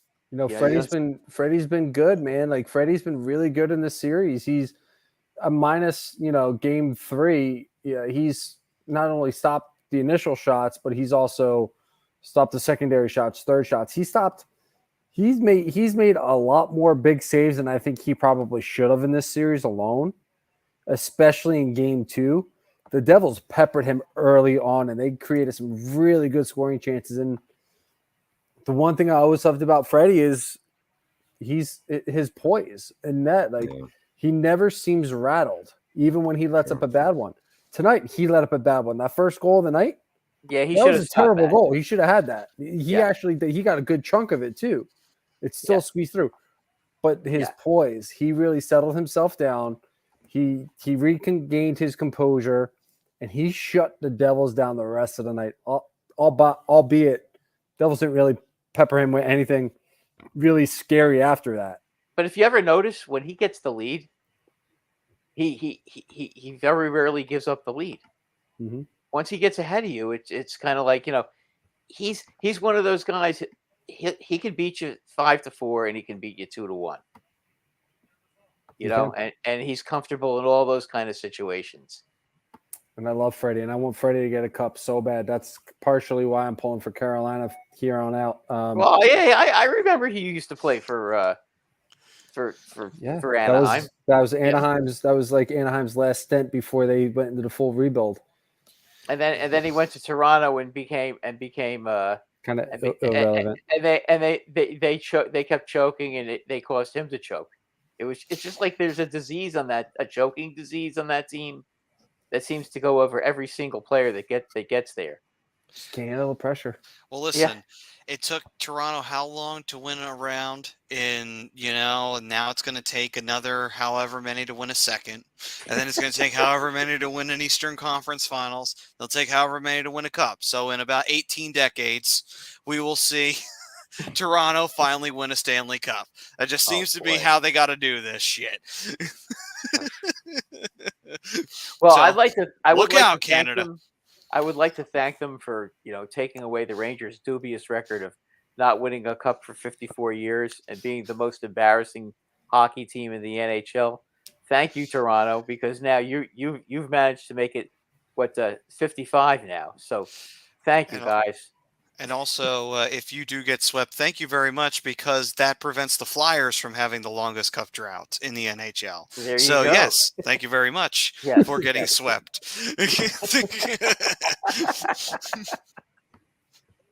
All right, so boy. Joe's saying, I'll tell you what, I did horrible on that bracket challenge. I only got one team right in the conference semis. At most, I only have one Final Four team right. Matt, you want a bracket challenge update? I can give the standings for several of our viewers and show hosts who entered in a bracket. No problem. I have to be near last place. No, believe it or not, it's been a woeful performance by all of us, considering there's only 3 of us that actually have a Stanley Cup champ left in this. Tommy, T. McTavish, and myself with the Edmonton Oilers. But right now, Bedard de SoCal is in first place with 52 points. I believe that's you, Bri. I'm in first. Yeah, with 52 points, but only a total possible points of 152 since you had Bruins as your Stanley Cup champ. Priz and Wichita Flyers are tied with 49 points. Priz's Kings are out, so he can only get a total possible 99, but Wichita could still get 149. T. McTavish, who has the Oilers like me, he is in fourth with 46 points, but he could get 246. So if it works out where the Edmonton Oilers lift the cup, I can't win because he'll win. But maybe I can come in second. We'll see. And Brad, you're in fifth. People Nika, are below 93, me? right? Yeah, with 43 points. Wow. But only a possible 93 though, because you have the Bruins as your Stanley Cup champ. No, I had the Rangers. Just as Did bad. you? Oh, maybe that's not you then. I have Mika AA 93. That would be me. Yeah. Yeah, that would be me. So, yeah, they yeah, I had them to win the cup. I had Toronto. I had the Rangers playing Toronto in the semifinals. Yep. That's right, bitches, on top where I belong. Yeah, I had the I had the Hurricanes losing to the Islanders in the first round. I mean, I completely bollocksed up the East. I think I did pretty well in the West so far. That's probably where I'm going. But I had the Rangers, of course, beating Dallas. So, see, what's bolstered Brian is he had Hurricanes Devils here in the second round, which probably not a lot of people had. He had what's called Boston and Tampa Bay, but I think a lot of us had that as well. He's got the Western Conference pretty nailed down, pretty good, minus the Avs. Fucking Avalanche. Avalanche and the Wild screwed me. I went 50% on both sides. And now I'm right now looking at 50% in my Stanley Cup final. God damn it. I did much better with the West than I did with the East. Oh, and I know a lot more about the East. I got one series win with Carolina over the Islanders. That's all I got, and that's all I could possibly get. The only one I got was Toronto. Side. The only one I got right was Toronto. Right. Yeah, the West. The West. I think I picked everybody correctly in the West. Come You know, on, Oilers. until Colorado lost. But yeah, I had down. I think I had 3 of the 4. I had 3 of the 4 in the West still alive. But I mean, I didn't pick any of them to win the cup, so that would eliminate me. Oh, so that weird rabbit 99 saying Sixers win. That's right, baby. Play that song. Unbelievable. They can clinch on Thursday. Ooh, Wow. I could win. I could win this bracket challenge if Dallas beats the Kraken and the Panthers beat the Maple Leafs. I think, Oh, and the very good Oilers win the chance. cup. And the Oilers win the cup. You That's the biggest question in the room. that's a very serpentine-like way to win it, but you know what? That's okay. can that can definitely happen. Good. But Edmonton So you're better saying wake the there's a heck. chance. Edmonton better wake up though. Meanwhile, I'm like 600 million in the national 600 million plays. All right then. So let me jump into our first period sponsor. If you are looking to buy or sell a home, or you have a change of career or brokerage, contact Alan Foy at eXp Realty LLC. Give him a call at 302-682-8820 or visit him at alan.foy@exprealty.com. Big step in life. You want to do it right? Go to Alan Foy, eXp Realty.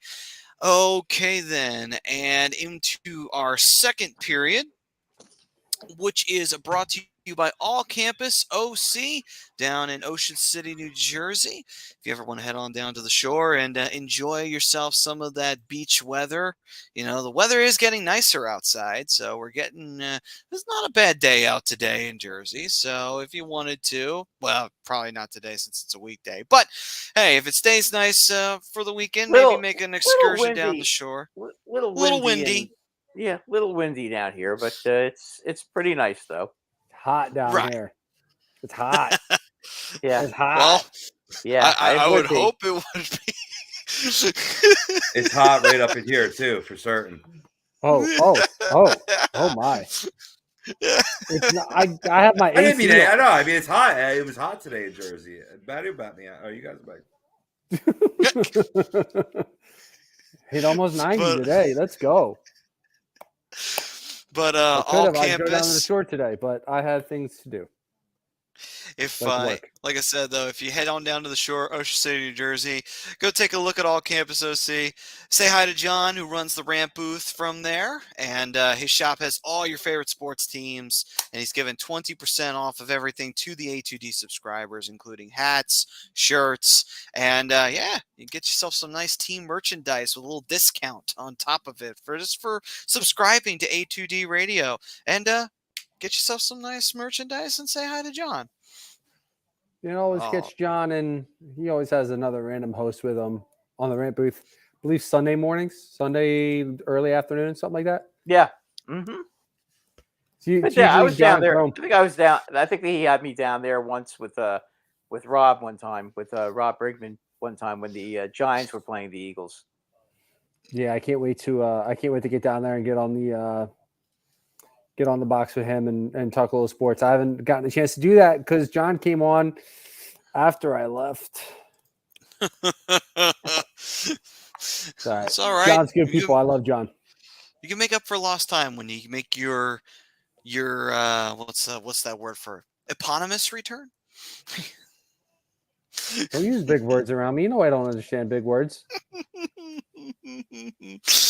Rob, you're muted again. I don't know what. Damn it! I keep on muting myself. I don't think I ever heard of that word. Here, I'll look up the definition for you guys, so that way you guys can use it in your day-to-day sentences. Although I probably don't have to do that for for Rob. Hang on, he probably already knows what that means. Wait, what's the word? Autonomous? Is that the word? Eponymous. Eponymous. Hippopotamus? Didn't they find one of those at the Oakland Coliseum? Probably. Opossum? The eponymous hero of a novel. So basically giving your name to something, or basically being important. That's basically what it is. Okay. So you're important. That's what it is. You have an epic return. That's what it is. I don't know about all that. What you did? You I want wouldn't. to. I want to believe it, but What you mean I to don't tell know me they about won't? epic. They're not going to roll the red carpet out for you when you come into Philly International. Because I'm not flying. You're Don't gonna treat me take like an that. 8-hour drive, huh? I have to. I got stuff to take. So let's see here. Ted saying, by You the go home, way, I'll be right up. what's going on, Ted? Saying Sixers 1 win away from East Finals, close it out in Philly. Well, Sixers are they're doing real good right now. So good vibes going on in the city of Philadelphia. That's nice to see. They kicked Boston's butts tonight, huh? They're aggressive. Hey, listen, Celtics. What was it last year? Didn't they knock off the Sixers? Celtics last year, I believe so. In the NBA in NBA history, they've owned the Sixers. I think the only time I can remember the Sixers ever beating the Celtics was when Wilt played in 1968. Jeez. Where they were 68. The Sixers were 68-13. That was their record. Yeah, they were 68-13. I think in 68, and they had Wilt. They had Billy Cunningham, Chet Walker, Wally Jones. Who else did they have on that team? Luke Jackson. I mean, that's a stacked roster. Yeah, Chet Walker. I mean, they had They had Bill Melchione coming off the bench, for crying out loud. And when he went to the Nets, he became a superstar there. Yo, this game is chippy already. Yeah, Nice. and Dallas came out swinging. They wanted to get that first goal, albeit Seattle did a good job handling. Well, they idea had what to. was in my They headset, had but to. okay. Possessed. Yes. Ghosts? I'm out. All right. So we dive in to our second period, which is the live reactions to Dallas and Seattle. Plus, also we have the draft lottery recap. And I don't think we need to jump too far into this to find out what the big talking point is for this particular draft lottery this year. Seems to be a running theme here for the draft lottery. I could swear this is the same thing we were talking about 2 years ago when the Rangers somehow, some way managed to get the number 1 overall pick, even though they were in the playoffs in that bloated bracket from the bubble, and they still managed to get Alexis Lafreniere. And so we're back to it 2 years later, and here we are. Yeah, except Peter, it's not that big of a leap to go 2 spaces, though. That is a good point. Yeah. So the Rangers' leap was like 12 or 13 to getting the first round pick, and the year before that they did that with Kakko, and they were like in that area too, and they ended up getting Kakko. I think that was, didn't you guys pick him at 2? Yeah, they picked him at 2, and the Devils got Hughes at 1. Right. That was the lose for Hughes year. That was yeah. So I think the Rangers, the Lafreniere year, was it the Lafreniere year? Yeah, is the reason why they made the rule you can't jump more than 10 spaces now. Yeah, no, I can understand why. Mm-hmm. So Get rid of it.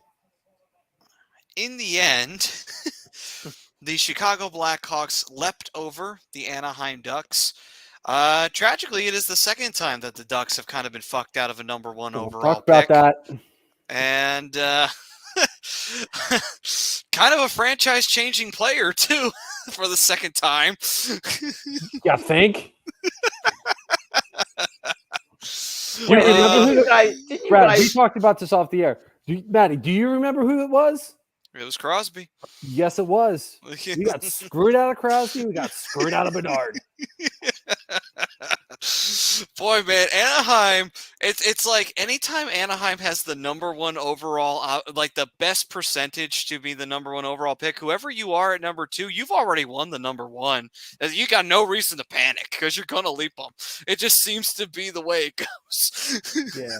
Yeah, The they funny thing- do. Yeah, if you're not Edmonton, for a while, if you no matter where Edmonton finished, it seemed like they always got the first round pick. Remember that whole ridiculousness. It's all about, for me, like, and we talked about this earlier, like, as much as I'm upset about not getting number 1, Dylan brings up a great point.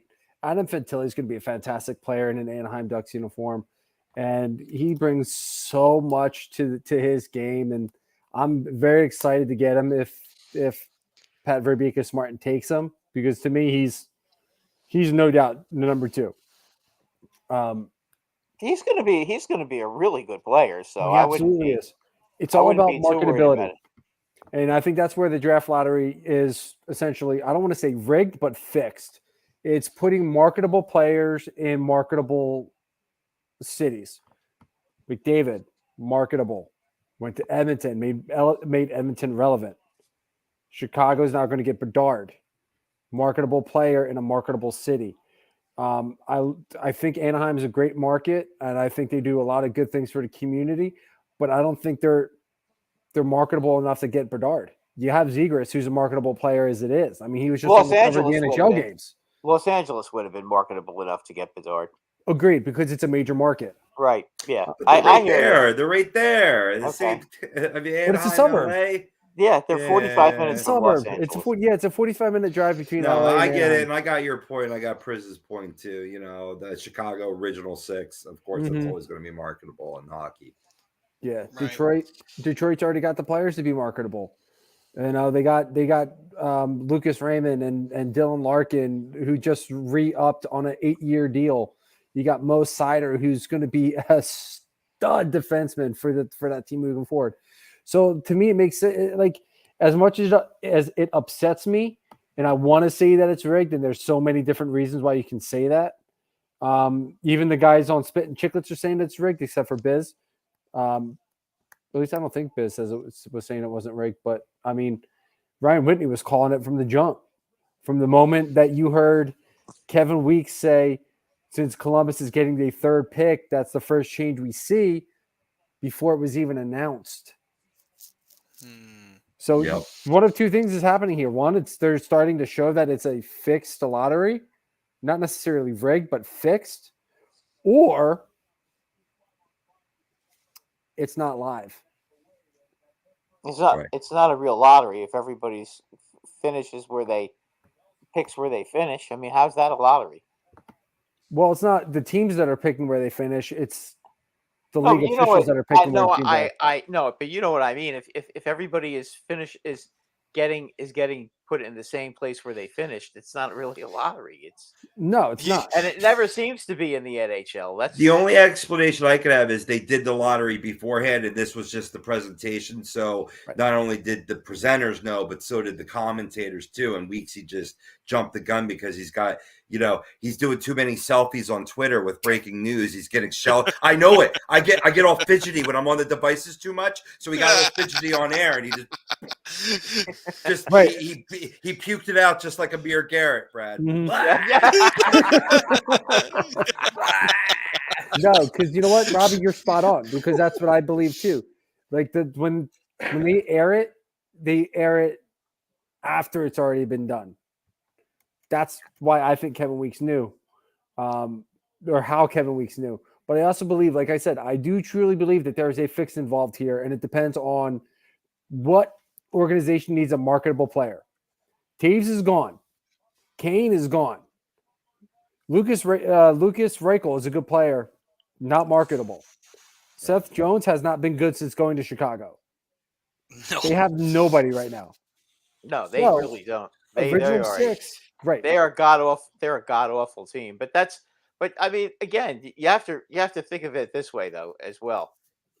Going from 3 to 1 is not that big of a deal. No, So, It's not. I mean, I understand the conspiracy theory that you have here, but it's not quite like 7 to 1 or it's not like the Knicks not getting Zion Williamson a few years ago. Okay, and the number 9 pick I think was what the Pelicans getting them instead. Something it's like not. that. Yeah. Yeah, it's something like that. It's not like that. I mean, it's a little bit more balanced. But I mean, I don't know. I don't know if it's fixed but there are some coincidences. Definitely. For sure. And Yeah, it's there are just, some coincidences. I just mean, makes for a fun debate. Montreal was the worst team in the league last year, and they got the first round pick. But I mean, do you think that was fixed? Probably, it could have been. Could have been. Montreal. I mean, when it comes to hockey, Montreal is the cathedral of hockey. Right. You got to keep. I mean, oh, that was the other one too. Who I was thinking of was the kid. What's his name? Yaroslav Slavkovsky, marketable player from Montreal, to go with Cole Caulfield. So See, I thought Lafreniere was going to end up in the Canadiens. That was where I really. I mean, that just to me seemed like it was such a natural thing, and I know they still want Lafreniere, so it's going to be interesting to see what happens over the summer. Yeah, it's definitely really interesting summer. Yeah. So Swoopy's saying that he loves Oliver Moore. He's saying that he's faster than Connor McDavid was at his age. He's jet all on the ice, and he fits Carolina's system. Dylan saying that Chicago got Bedard as a thank you for eliminating the Pittsburgh Penguins from playoff contention. Okay, we'll go with that. Well, they also kind of eliminated the Flames, not officially, but they unofficially eliminated the Flames, did they not? When they won that 4-3 game, they did. 2 games I left. think they did. Yeah, that was that game. That game kind of took the Flames out of the playoffs. I mean, I can't wait for this draft, man. It's going to be so much fun. It is. Teams are going to be wheeling and dealing, also, and teams are going to let's go. Yeah, and you know what? And the Rangers have their first round pick this year. So Joe's saying every time that announcer thank says, God they didn't trade that. Joe's saying every time that announcer says Dadonov, I keep hearing Madonna. Madonna with meatballs. Hey, I could not compare those two. And Madonna is a great player. Best USA born player next to Kane. Well, yeah, I was going to say, I think Patrick Kane's taken that from him. You mean Bobby Carpenter isn't the best American player ever? Nope. No, I hate to break it to you.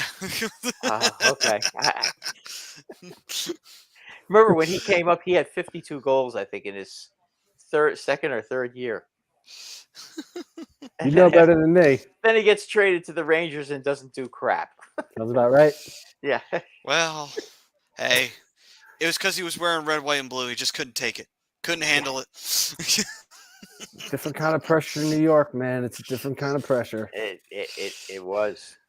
It was. Dylan saying that the Predators eliminated the Flames, and he said they should have let us hop them to 15th. Well, no, the Predators officially eliminated the Flames, but the Flames unofficially were eliminated by losing a home game in the last week of the season to the Blackhawks, because they could have withstood that loss had they beaten the stinky Blackhawks in Calgary. You were doing that game. Remember, we were on the air for that during that game, and they ended up falling behind like 4-1, and then the Flames, of course, got it close, and then they committed some incredibly stupid turnovers to lose that game. Seattle's going on a power play. Let me get this straight. So the Blackhawks helped eliminate the Calgary Flames. They eliminated the Pittsburgh Penguins, and they got the number 1 pick for Bedard. Yeah, that's legend. Yeah. Literally, Chicago just literally teabagged the shit out of 2 teams trying to get into the playoffs desperately, and then their reward was the number 1 overall pick. So there you go. That's what you got to do when you're a bad team and you know you couldn't get the number 1 overall pick. Just teabag a couple of teams desperately trying to get into the playoffs, and you get the number 1 overall pick. Congratulations. Do they get the first round pick this year of Ottawa, or was that last year? Who Who? Chicago. No. Arizona did. Arizona. Yeah. That was last year, right? It was a part of the Chickering trade. So because I think it was because Ottawa didn't wind up in the top 5, Arizona got the pick. So Arizona's got 2 picks this year. Yeah, but they got picks from Chicago. You're talking about the Prickett deal, right? Yeah, the DeBrincat deal. Yeah, There's exactly. last year. That's what I'm talking about. Didn't Chicago get Ottawa's first round pick for that? Was that for this year, or was that maybe next year or It was last year? year's. It was last year's first. Oh, okay. All right. Oh, so they made that trade at the deadline. Not the deadline. At the With the in draft. the summer. Okay. Yep. Got it. So, Little from- senior meltdown here. so I pulled up the mock draft from NHL, and this is what we got. Chicago Blackhawks, obviously Connor Bedard, no secret there. The Ducks, Adam Fantilli, obviously. Or Leo Carlson, either way, but I'd rather have Fantilli. They have Columbus. Kimmelman has Leo Carlson going to Columbus. I mean, that's Morial- hands down to your top 3, man. Like that's it. Like that's it. There's nobody else entering the top 3 to me. Here's the funny thing, though. Morel actually goes against the grain here, and he says Matvei Michkov goes to the Columbus Blue Jackets at 3 instead. And San Who'd he Jose, say? Matvei Michkov. The Russian. Yeah, that's Mhm. going to be a tough choice right now because you don't know what, like, is he going to be viable, or able to come over there with the war going on? Is he going to be able to come by 2026, 27? Yeah, you Yeah. just may have to just slip Putin a few $1 million to let him come, and then you'll do it, and then he'll be here. I don't know. Well- I heard he's dying of cancer, so he may not want money at this point. Honestly, Well, can't take it with you. So From what I understand, it's not even war issues that's going to keep him over there to 26. It's a KHL contract. Well, yeah. That's what I'm saying, though. But will he be available even by then? I mean, Okay. I see what you're yeah, saying. I get what because you're with saying. no resolution in sight, that's the risk you take. And I mean, even if he were to fall to 7 for the Flyers, do you think Danny B would make that move to select the guy that can't even come over here? That would be a colossal fail. I I'd certainly eliminate him from consideration for the GM role, in my opinion. right. I think that would be an Absolutely. ill-advised Yeah, move I don't think I on would do Danny's that if I were him. part. Right. I mean, they're already in that situation with the goaltender anyway. So why put yourself in that position with another player as well? Right. Exactly. Right. That's right. Great point, Brian. Boy, I'll So tell you what. Did you see this slash on Yeah, that was Seattle? a nasty one. That I Vince mean, Dunn boy, just you want- committed. Yep. Yeah, Vince Dunn wanted to make sure that there was no breakaway on that play. He certainly did. Yes. Too bad he for some reason he thought he had an axe in his hand though instead of a Yeah, stick. But yeah. Necessary penalty at that point. I mean, he broke the guy's stick. Oh, he did. The question is, do you think Vince Dunn was mad or do you think he was mad? I don't know that he was. I don't think he was mad. I think he wanted to make sure that there would be no breakaway opportunity. Like I said, But that just necessary took penalty. away. That just took away their penalty. Their power play though. Seattle's power play has not been very good in the playoffs, by the way. motherfucker looked like he had a scythe. Jesus. Yeah, no, he Chopping down some trees. he swung that thing like an axe, like he was chopping a tree. So let's see. Is that Dylan Tanev saying- playing now? Mm-hmm. Yeah, Brandon Tanev. When did he come back? Oh, he's been there with the Kraken for pretty much this whole playoff, I think. I think he was there in the first round too. Well, he was hurt. I thought he was hurt. He's been there as far as I know. Oh, Yeah. okay. Dylan Somebody saying, And it's 1-0. well, there you have it. There Dallas you go. getting the goal. Jamie Benn. Well, hey, we Gotta be talked another about how. turnover. Yeah. It was a bad one. And what were you saying, Brad? That Ben needs to step up here? Well, did. there you go. Mhm. That's Yeah, a step up. Yeah, yep. Did they have anybody in front, or was that just a wicked wrist shot? That's That a wicked wrister. Just a yeah. he was Well, screened too. He was screened. Number 24 screened him. Look, Doesn't take away Hitchcock from the starting up shot to play. though. yeah, Exactly. that was a nasty wrist shot. What I like too is Ben actually he drifted on his skates to give himself just a little bit more room before he took that shot. I Yeah, thought I and was he kept the stick back too to get a better angle. Right. I What thought were I you was gonna say, Rob? closer in time. Thought I was closer in time with you guys right when you guys said they scored the goal. Seattle had possession of the puck, but this was moving it all the way 200 feet up the net. That's where you see the value of Miro Heiskanen right there. Gorgeous pass to move that puck up ice. Right. Oh yeah. And Dallas got the all-important big goal. Right. Yes, they got the first goal. Now they can kind of set the tone here, keep Seattle kind of frustrated here because Seattle does not have the advantage in shots. It's been Dallas who's been controlling this game.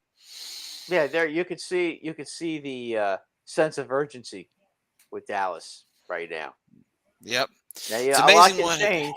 right, A a lot lot can can change, but- change. 48 right hours, now- especially after you get your ass blasted in game 2 or game 3 Yep. actually. Yep, that's why Oh, don't my. count out Edmonton just because they lost game 3 to the Golden Knights. Ooh, but that was a terrible that was a turnover bad in their giveaway. own zone, and it almost led to a goal. Whew, Ottinger had to That bail was him out close. on that one. Whew. Yep, That's You been the boys story. Yeah. You guys Very remember what careless. happened last week? very careless play. Yeah, Dallas went up 1-0 last week, and Seattle took off. that Yeah, is they did. true. That You know, was but that sometimes it's weird a ass little- first period in game 1 too. Sometimes it's a little harder though. Sometimes these teams. It just seems like sometimes these teams, when they're at home and they have a chance to put stuff away, to step on the throats of the other team, for whatever reason, it seems like they haven't been able to do it in this year's playoffs. Which is good. Means Yeah, that it's I agree. really Well, it's- unpredictable when you think about it. Well, this year's been impossible. When But did Zelensky start wearing just- Warrior? Just the Bruins. I mean, it's still mind-boggling that they blew a 3-1 lead to an 8 seed. Now I know the 8 seed was a little bit better than what an 8 seed normally is. We get that because Florida was a President's Trophy team last year, and Right. so obviously they just kind of whatever they came back at the end to get into the play. I mean, they barely made it into the Oh. playoffs. right. Man. Wow. Okay. Yeah, Seattle's waking up. Yeah, that woke them up for sure. Dallas poked the bear. Yeah. Well, okay, Yeah. they didn't And poke the bear. they're running around a little bit in their own end. Go ahead, But Rob. kudos to a Kraken team that's usually a team that goes up a goal or two and then clamps down to really, be versatile and be able to play well and spirited hockey from behind. I mean, that's what you need come playoff time. Absolutely. Yep. Hey, Yep. Dylan, But it's a little harder at home though, because you know what? Seattle, I know they're playing with house money, but you know what? It's a little different because now there's a little pressure because now they want to try to win because they're in a position where they can win now. So it makes it a little bit harder. You know what I'm saying? Yeah, I see what you're saying. I mean, And okay, they're playing with house money, but you know what? Now you got to a point where okay, now you've got a chance to go to the semifinal. You win tonight, you're not definitely, of course, but you're in a very good position to go to the next round. So Right. they've got to step up. That Seattle's going to have to step up. A lot of hockey left to be played. Yep. plenty.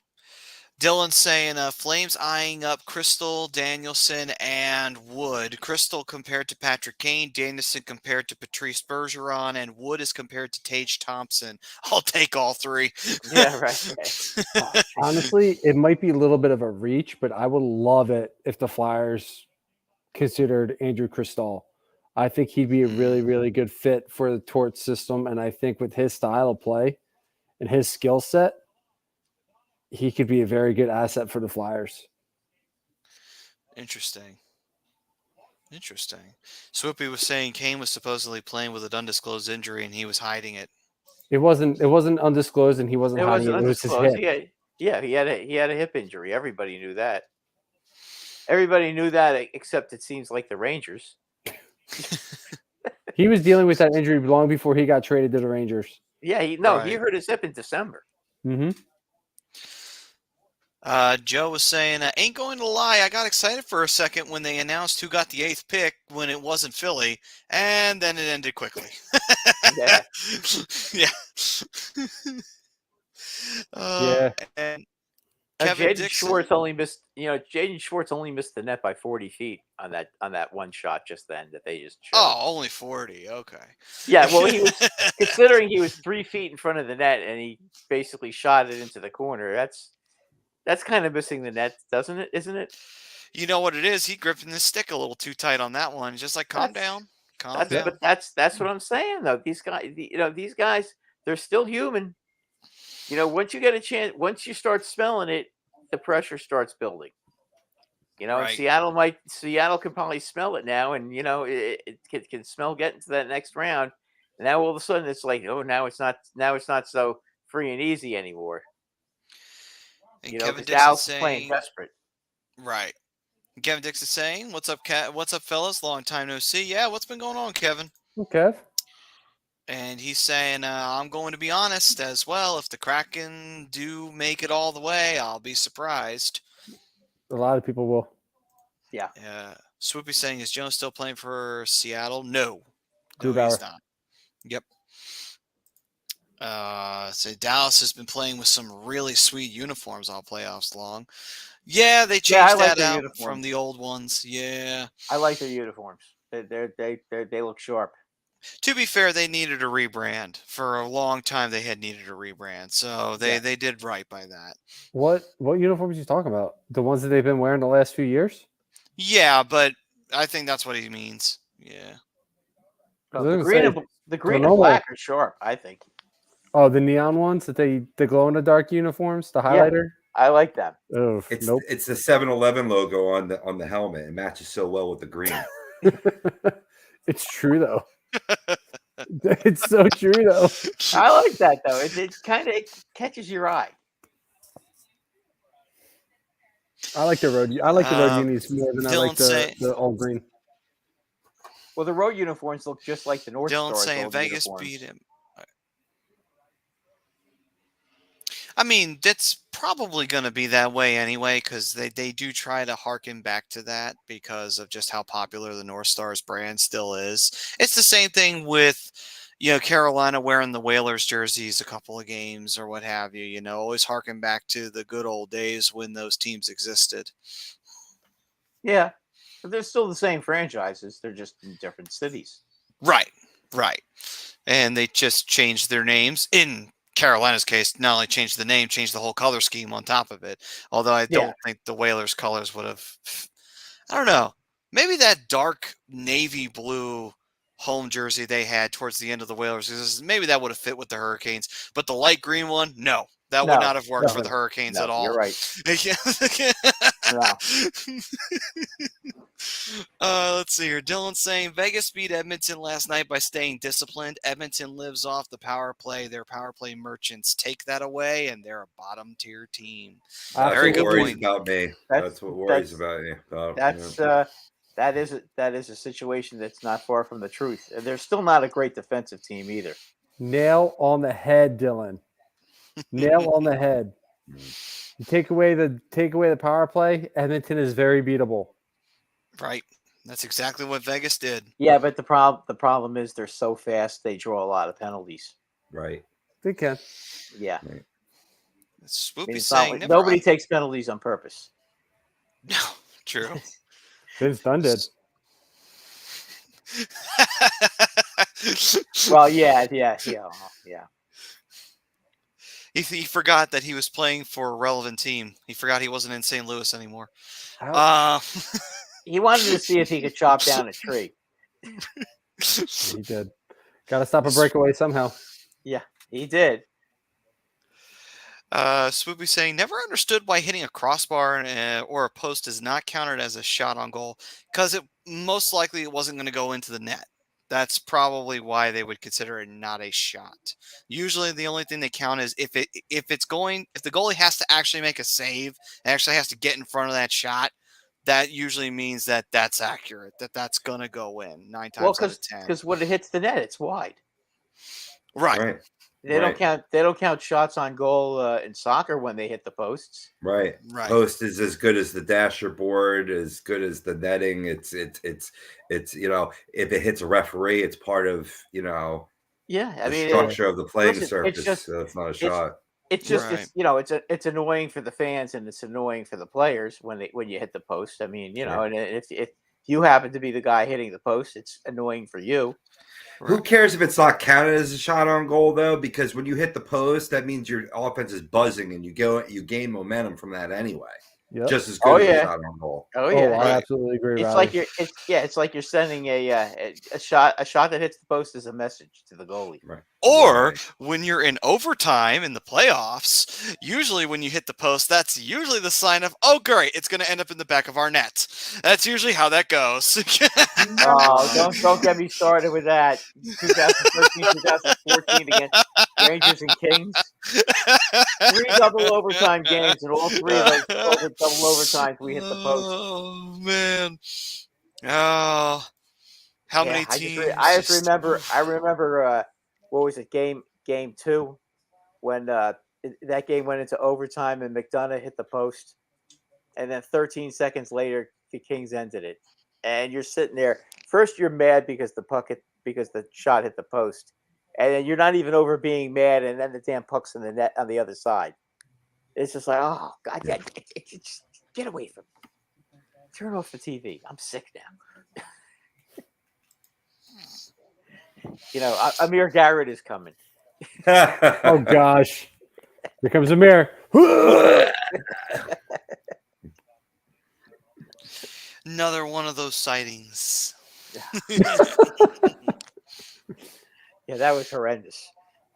Let's see here. Dylan saying, I feel like this is a playoffs. We've seen so many different goalies between the pipes. Just shows you any goalie can get a crack. Michael Layden is a legend to Flyers fans, but the average fan doesn't remember his name. Right. I mean, not really. I don't consider him a legend. I consider his name sort of more infamous.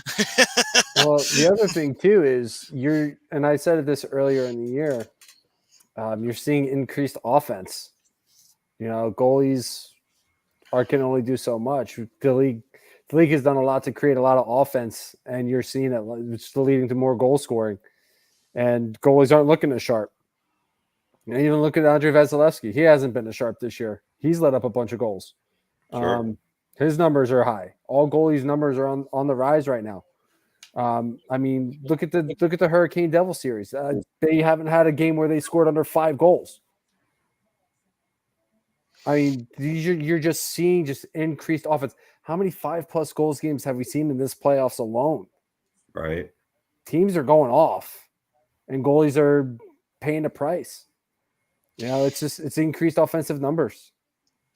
Yeah, we've been seeing a big uptick in those goals lately, which, I mean, quite frankly, I'm not really against that, to be honest with you.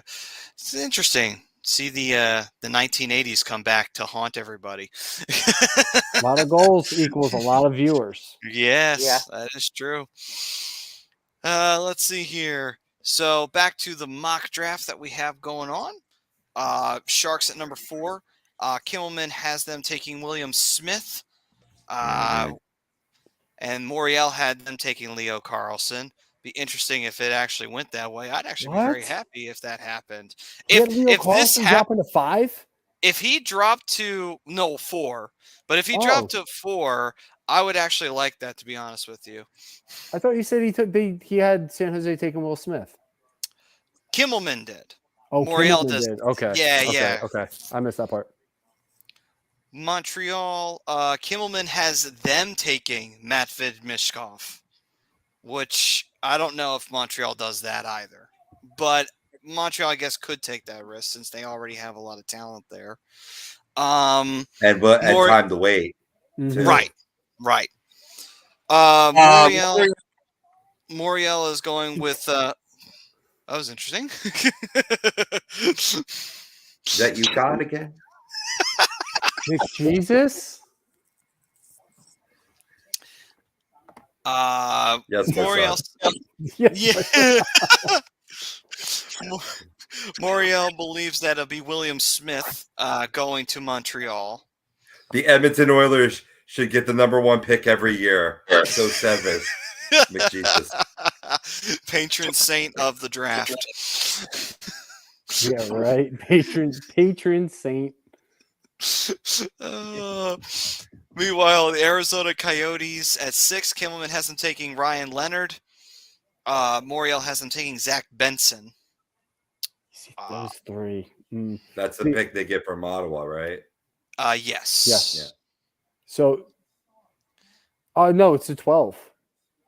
Oh, that's right. It's They a would have 12. kept their pick if it was to the top 5. Oh, yeah, you're right. You're right. You're right. They would have Yeah. had This is back-to-back straight up again. Arizona's. This is straight up Arizona's here. Yeah. So the 3 of those names that you just mentioned in the last 2 rounds, Matty, are all names that I want linked to the Flyers. And I'll tell you why once you announce who these guys have at 7 for the Flyers. Gotcha. So, for the Flyers at number 7, Kimmelman has us taking Oliver Moore, which would make Swoopy very happy. Mm-hmm. Moriel has us taking Ryan Leonard. Yeah. Which one do you guys think is better? I personally, I like Leonard too. That's who I was referring to before. Being from the United States National Development Program, has Dvorsky been mentioned on this mock draft so far? Dalibor Dvorsky, Maddie. No. See, if he falls to 7, that's who you grab because he's coming off a phenomenal performance at the 2023 Under-18 World Championships, and that might move him in a top 5-6 selection, which is where I think he could go, probably going just before the Flyers pick. But if he's there, that's absolutely who I'd go for. But in terms of a good fit, we talked about it a little bit before with Leonard, just befitting this team going with Cutter Gauthier, who was from the United States Developmental Program, Cam York, Joel Farabee, Bobby Brink, and also Devin Kaplan, a little less known prospect in the Flyers organization. He too comes from that developmental camp. But I would like that fit. Get Dvorsky if you can, but if you can't, I agree with this guy in terms of going for Leonard because he's a torch type player, right out of Central Casting. He plays a 200-foot game, high energy, high compete level. He likes the puck battles better than the actual offensive side of the game, So that fits Torch system to a T. He brings speed. He's comfortable playing any forward position. He's versatile. So being a parting gift if you don't get Dvorsky wouldn't be too bad. Even if Mikov is still there, I say you go for one of these 2 gentlemen and you let him keep on sliding. Yep, I agree. And the only other reason why I would take Ryan Leonard, he's playing in BC with Cutter Gauthier. Yeah. So that chemistry from Team USA, from the U18s, is going right to college.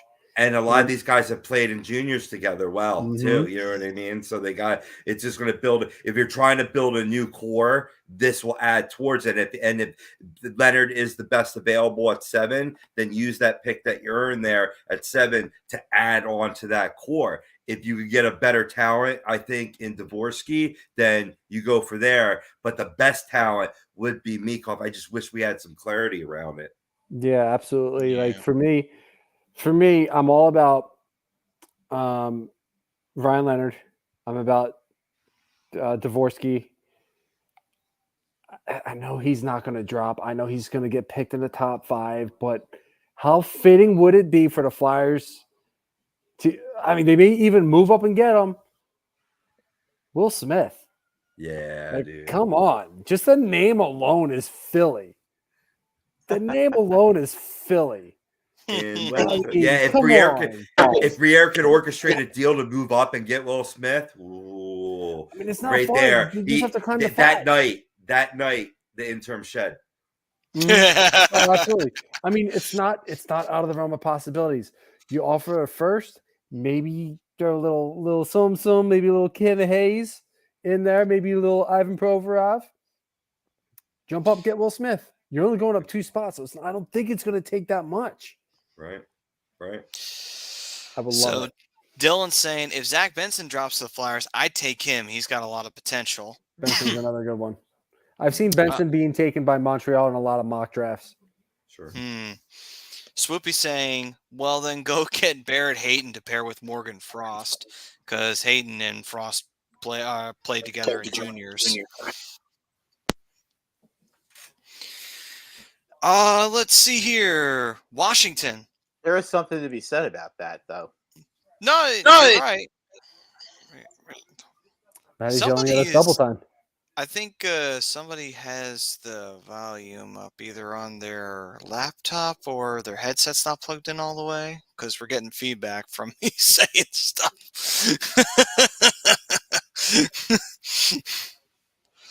Echo, Charlie, Bravo, Shield. I was just about to say it.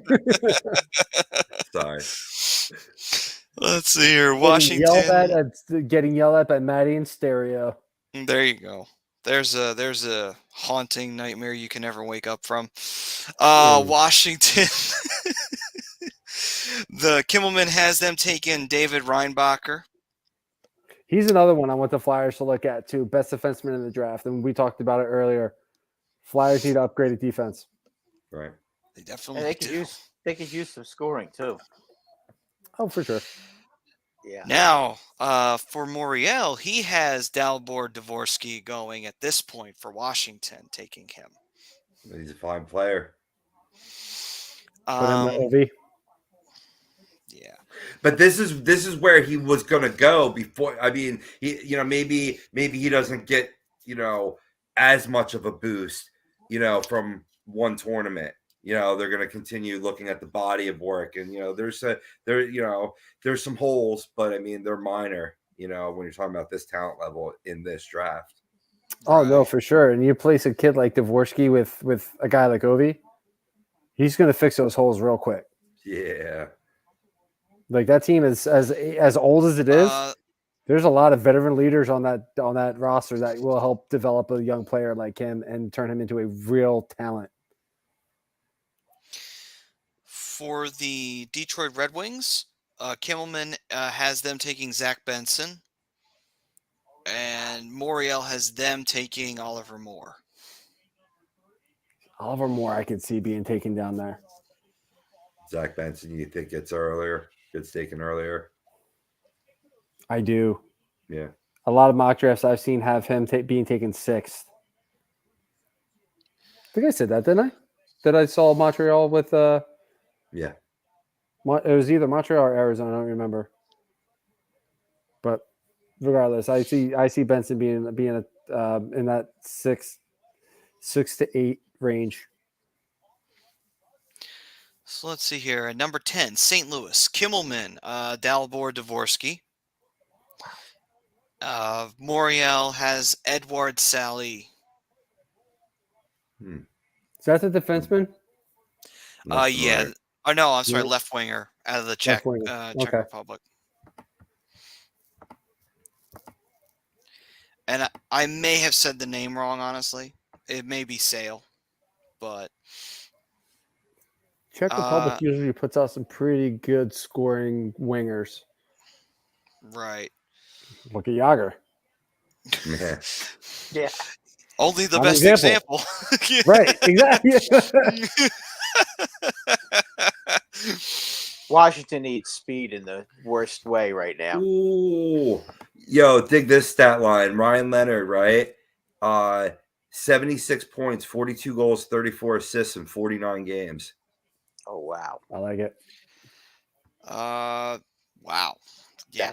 That's remarkable. Will Smith had 127 points in 60 games for the men's national under-18 team earlier this year. 127 points in 60 games. Oh, you know what this all proves? How deep this draft is. Mm-hmm. Yes. Yeah.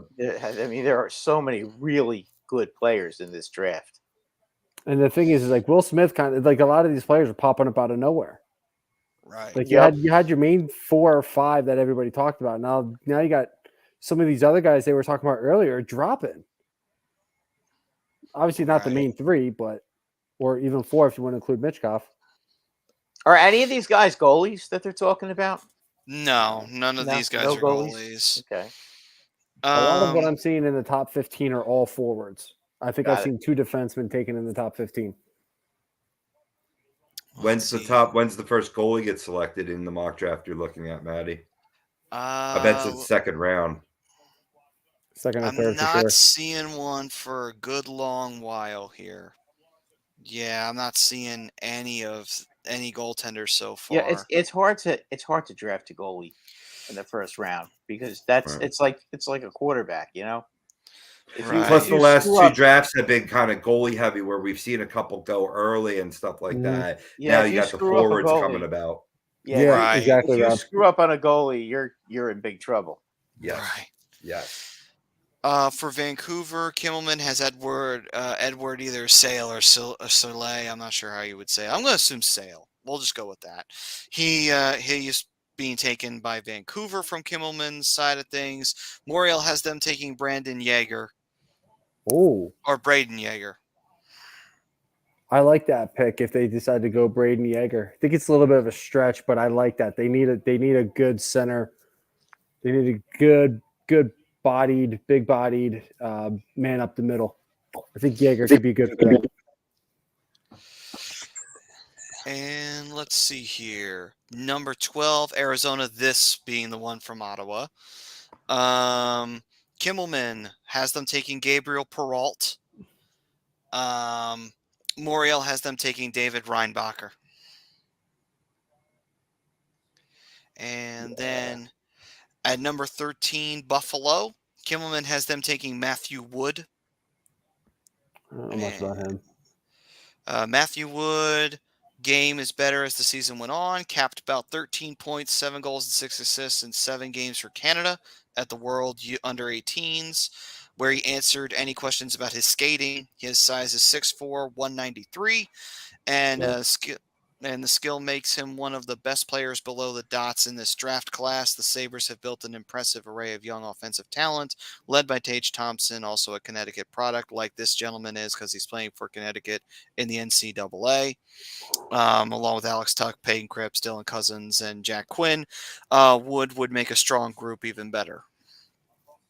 Okay, so he's already got a bit of a big body. Yeah. He's got a nice frame. Okay, that could be a good pick for Buffalo. What would you say, like a strong powered forward? Yeah. What position? The winger, right right? wing. Maybe not a power forward. Typically, your power forwards are either going to be a centerman or your left winger. That's true. Your right winger is going to be a sniper. If he has that scoring ability, this could be that could be a really good pick for Buffalo at 13.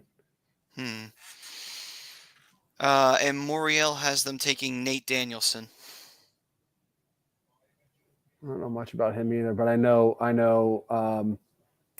Dylan wants him in Calgary. He's hoping he falls. Being compared to Patrice Bergeron, so probably a really solid two-way player. So Nate Danielson, from what this says here, he's playing for Brandon, the Wheat Kings in the WHL. It's a great opportunity for the Sabres to add a skilled right-handed shot with vision and patience with the puck. Danielson is 6'2", 185, made one of the most significant jumps in Central Scouting's final ranking of North American skaters from number 13 on the midterm list in January to number 7 after leading Brandon with 78 points, 33 goals and 45 assists in 68 regular season games. He can play all situations, including the power play and the penalty kill. And it looks like we lost Brad there. Yeah, he he had said to he's jump gonna be off right real quick. He said he'll be back. Oh, okay. So at number 14, Pittsburgh, Kimmelman has them taking Nate Danielson. Moriel has them taking Gabriel Peralt. Wow, okay. Slipping that far. So that's where you had him ideally, like you were saying, it would be a reach. Yeah. If it was early, gotcha. Yeah. He's a mid-round pick, Gabriel Perot. He brings a lot of skill, but he's just not a top 10 guy. Gotcha. Oh, that's how you say Perot, not Peralt? Perot. Okay. Just like Matthew. You remember Matthew Perot? Matthew Perot, okay. Yep. Hey, Jacob Perot in Anaheim. Hey, sometimes they thing. say sometimes it's Peralt. Sometimes they do the actual way it sound, the way it's spelled. Sometimes. I can't wait for Jacob Perreault, though. I know, Robbie, you were big on him when he got drafted by the Ducks. I can't wait for this kid. Oh, BT Dub. Anaheim has like 5 or 6 guys that have won awards in their junior leagues this year. Nice. The future is bright in SoCal, boys. Not that you're Yeah. bragging or anything. No, I'm totally bragging. Exactly, Rob. Or maybe I should Shine that shit. You're like that guy on the No, no, Verizon commercials. Let's Oh, see. yeah. Here. Yeah. Hello, Your Highness. All right. So at number 15, the Nashville Predators. Kimmelman has them taking Axel Sedin Peleka. Easy for me to say. I do like the name, though. ASP, I guess, will be how people would use that. I like that, actually. That should Like be what OSP. Right, Yeah. right. Yes. I love it. I'm digging that already. Damn. It's a shame we don't have the number 15th along with our 7th. I would have taken his ass in a heartbeat just for that alone. But anyway, out of Sweden, he's actually the first D-man I think I've seen on this so far. Kevin Reinbacher's a D-man. Right. Reinbacher. He's the only other D-man, though, I've seen so far. Oh, what a snipe. And Muriel has the exact same player. So this is the first time besides the first 2 that I've seen them agree on who's getting picked at a spot. As Dallas, like you said, with the snipe, taking a 2-0 lead in the game. So big goal right there. Really helps kind of suck more momentum out of Seattle. Makes it harder for them to get going. Just to kind of starts to put that pressure more down onto Seattle there. And Maddie, again, a play that started behind their own goal line, moving the puck up with like quick, crisp passing, with speed and just depositing it in the back of the net. Right. And it just, hey, great work here from Dallas. They're they're doing what they got to do. They're stepping into this situation, hostile environment. They had a very bad game in game 3, and now they're up 2-0 here in the second period. Still a lot of hockey left to be played, but they're off to a really good start here. And I don't know how you play better defense than Seattle did. That was just a hell of a play by Dallas. Absolutely, Right. It was. And Thomas Harley getting his first goal in the playoffs for the day. And you know what? That's what happens. Sometimes you get the players that you don't hear too much about, and then they get that big goal right there. It's normal characteristic of the players. Oh, okay. Dunn decided to say, I've had enough of your shit, and took somebody down. Max Domi. There you go. Talk about a shit stir. Max being Max. Yep. Getting chippy. It's getting fierce. They're trying to make an effort to bring back the energy to Seattle side. Yep. Okay. I see why Domi gave him a nice shove right to the face, and Dunn's like, okay, fuck you. There's a cross check to the back. Clear cross check, and then Domi with his own. Then the stinky glove, and there you go. Big pile up. Yeah, well, Domi is kind of an idiot too, so you can expect that. Yeah, both these guys are. Yeah. He can't fight like his father, though. That's for sure. Well, Swoopy saying, by the way, will Cutter end up being an NHL wing or center? Wing. Yeah. He's a natural winger. They have plenty of centers. They need wingers. He also goes on to say, imagine if Boston would have picked Barzal the year that they had 3 or 4 consecutive picks. Thank God they didn't. I'm just going to say that right now. Thank the hockey gods Boston didn't take Barzal. That's for sure. You imagine Barzal working with Pasternak? No. I would not want to see that. No. Barzal wouldn't have stayed in Boston long, honestly. I think that their cap issues, they would have had to choose. I think that's Barzal actually a would have good been the odd man point. out.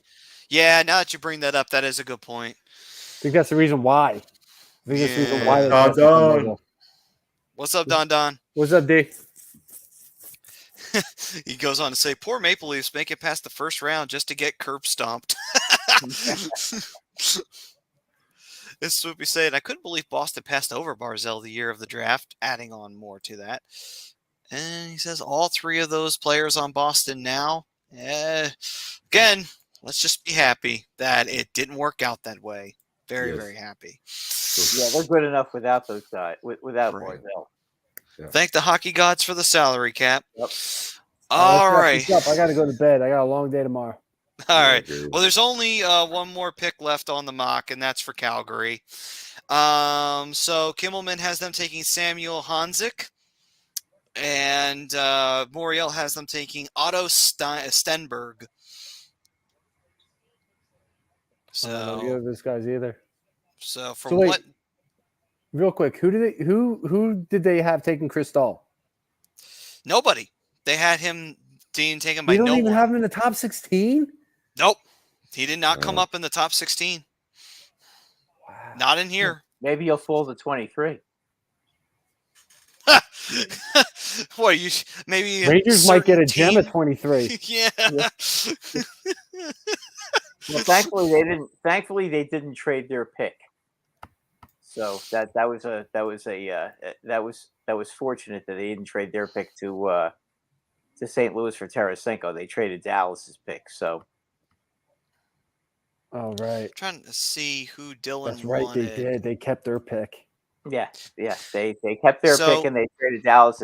I think St. Louis thought Dallas would go out before the Rangers. Hmm. So that was fortunate. Joke's on them, right? Sometimes.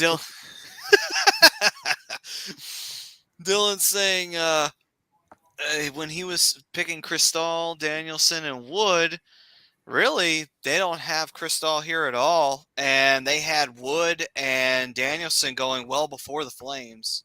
So, I mean, from this mock draft, the best shot he's got is at Cristal. And they still didn't have him picking him, though. But let me see just quick here what their synopsis is. Hanzik's strength and hockey IQ stood out this season, his first in the WHL after coming over from his native Slovakia. He showed he could make plays off the rush and use his big body at 6'4", 186 to hold off defenders to create time and space to use his quick, heavy shot. So since he came over from Slovakia this year, I guess he didn't have too much time to play with Vancouver in the WHL. Moriel with Otto Stenberg saying, an offensively gifted player with quick hands and an accurate shot. Stenberg is 5'11" with 180 pounds and had 16 points, 7 goals, and 9 assists in 7 games for Sweden at the U18 Worlds. He also made his SHL debut with 3 points, 1 goal, and 2 assists in 23 games with Frölunda, and had 26 points and 11 goals and 15 assists in 29 games with Frölunda's junior team. A complete player with a strong work ethic and the ability to come up big in clutch situations. Stenberg can play wing or center. Sounds like he still needs a little bit more seasoning. Right, that's what it sounds like to He's me. he's going to be in the AHL for the first half of next season, and if he does well, then he'll come up. At a minimum. Yeah. Right. So up, Tommy? that's hey Tommy. So that's what that's the top 16 that the NHL had up on their site from That's the mock interesting. draft. That's an interesting mock draft. Mock drafts are garbage. I agree. I totally agree with you, Rob. It's going to change about 1 million times by the time we get to draft day. Of course, because you got the Memorial Cup tournament. You have other things going on. Like you're going to see some player stocks rise. You're going to see some other ones fall, and then you're going to see you always have a Shane Wright where somebody's going to just drop. Right. So it's Although- June 28th, 29th, so about a month and 20 days away. Mm-hmm. Right. There's a lot of time. Plus also Shane Wright, though, he fell because of his attitude. And people just did not like what they were hearing from coming out of there. But it goes to show it was just a month later, and all of a sudden his rep was getting absolutely butchered out there in the standings. Boy, huge save just now by Ottinger. Yeah, on Adam Larson. Oh, There you go. stood up strong too. Yep. You're almost halfway through the game, and Seattle only has 7? Oh, they had 16 shots in the first period. Okay. Still, though, Dallas has been really keeping them down, Yeah, and they they've have. been doing real well. Keeping him to the Nice outside. save. Ooh. Way up in the paint. That's what you want to say. Aggressiveness. Yep. You know, like I rattled off those stats before, how good he's been coming off a loss. Right. And that's the thing too. Ottinger tends to be better when he's aggressive. Yep, that was a huge save though. Remember that one because Yeah. 2-0. Another good You save. make it 2-1. There's another really good save. Yeah. And he kept the rebound away. Nice play there. I think that shot came from Vince Dunn. Dunn's been everywhere, man, between getting penalized and having fights with Domi, and now he's taking shots. Dunn is all over the place right now. He's the epitome of that team. Ted giving $9.99. Thanks, Ted. Saying, Always Brian, I'm appreciate you, Ted. sorry your Ducks got robbed again. But Brad, you and Rob and Bob Brinkman were so off on hockey drafts. The first year the Hawks tanked, they are gifted the first pick. Hockey, Matty, Brian, Robbie, no puck. Well, thank you for the compliment there, Ted. And boy, you came Ted, at your throat on Ted. that one there, Brad. Well, that's okay because I said to him I don't think the draft is fixed, and I still don't think it's fixed. So, I just think it's a coincidence. I don't think they'd risk their credibility on that. But I mean, you can make the argument if you want to make the argument. I just don't think it is. That's coming back, boys. I don't think that makes me right or wrong. That's Right. coming back, boys. That's I goalie think interference on so. Ben. Yeah, Ben's right there in front of him, and he's just all over him. But he wasn't in the blue paint though. Can't touch him You still. can't touch him. You can't touch him though. That's not going to. Well, happen. there's that there, and then there's that Yeah. there. Oh my God. Yes. Okay. I didn't see that. Ben's just like. Oh Ben that's is all over him. Susie is not even pushing him. Like, yeah, that is coming That's got to back. be. That's got to be. Yeah. But to what Ted and what Don was saying earlier, I mean, yeah, as upset as I am not to get Bedard, I'm going to be extremely happy with Adam Fantilli. So I'm not overly upset. I think that we talked about it earlier, Ted. So when we're done here, go back and check out the beginning of the show, or at least the beginning of this segment. I think there's a fix for sure, but I don't think it's for anything more than marketability and spreading talent. But I go deeper into that, so check it out later check it out later at the beginning of the show. Okay, so from the next replay, that from what I saw, Susie does push him, but the thing is, and Ben does jump to try and avoid making contact, but at the same time, that's got to be interference. There's no way that's not interference. I mean, if that was my team, I'd be furious right now. You can make the argument, Matty, on the second one, but the first one, nobody touched him. Yeah, okay, yeah, I do agree. Yeah, but he definitely interfered with him on the second time. Oh, for sure. Both times he made contact. Yeah, I mean, yeah, he jumped Boom, right there, boom. You see him kind of that push a little bit. time, yes, that's all on Ben before Susie even shoves him. Mm-hmm. Yeah.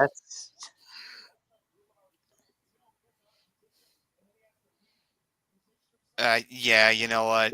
Because of that first time, it's got to come back. Yeah, it knocked him out of position. Yeah. I mean, he's way over. When he hits him, he's way over to the left now. I mean, Ben's doing what he's supposed to be doing. He literally has the whole net to shoot at. Right.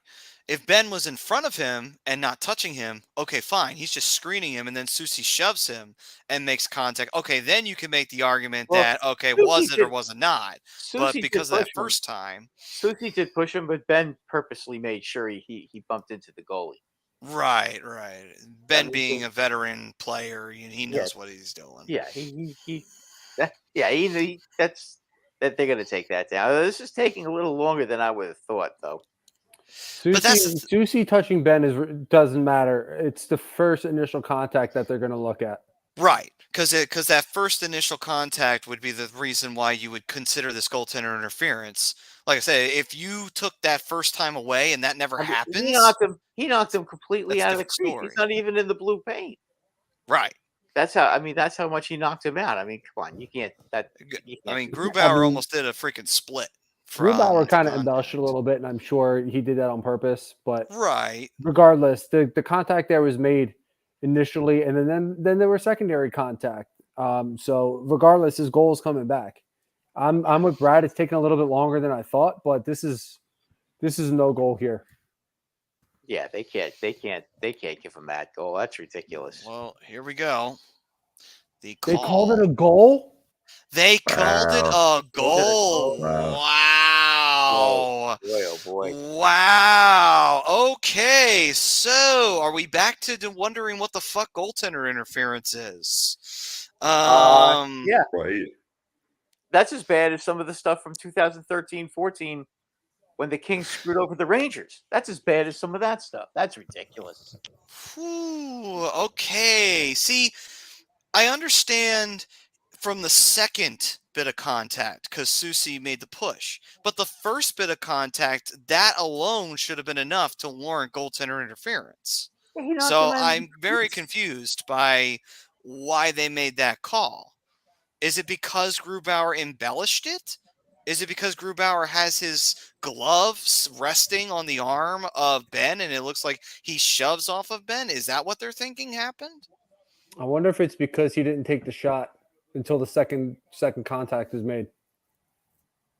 Yeah, but because of the contact, it knocked him out of position.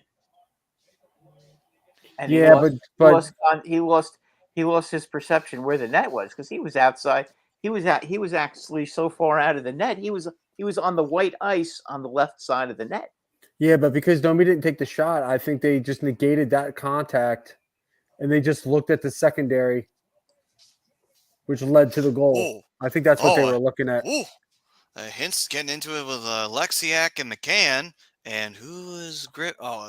Ben's got someone in a headlock. Well, you knew this was going to happen. Right, especially after that goal. Yeah. Seattle's pissed now, so. Or Robertson shoving and Gord. They need to do. What is Gord doing? Going after Ryan? He's half his size. Pick up somebody saying your own size. Yeah, I was gonna say, don't be going after guys that are almost a foot taller than you. That doesn't tend to work well in a fight. Right.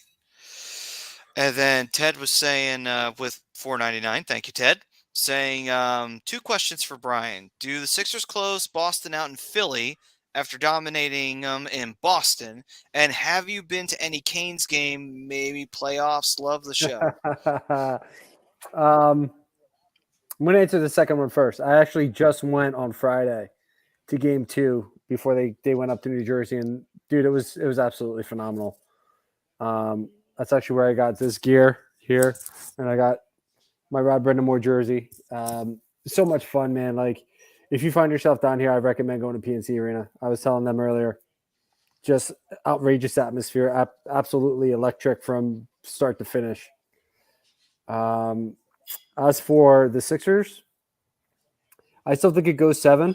I think they do wind up finishing it out, though. I think Boston's going to respond in Philly, and I think that the Sixers are going to do it in Boston. Boston's in big trouble. How do you come out with a response like that? Sixers just came out and they were aggressive. They needed to be. Maxey was aggressive from the jump. He finished with I think it was like 25 points or something like that. Yeah, but Joel had a good game. Boston, but you would think Boston would have come out aggressive, matching their aggression. I have to tell you, I'm very surprised, especially after the way Philly almost blew the game against Boston on Sunday. Yeah. I mean, yeah, Boston was 1/10 of a second away from taking a 3-1 lead. Well, they didn't. And now Sixers are holding a 3-2 lead. So let's go. So there are a few guys getting scored into the penalty box now.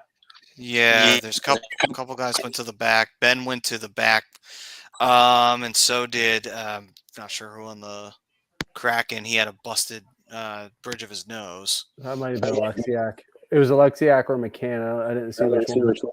I guess there are going to be some misconduct here. There might be. Yeah. They're going sorting through it now. Maybe it was Alexiak because McCann's in the box.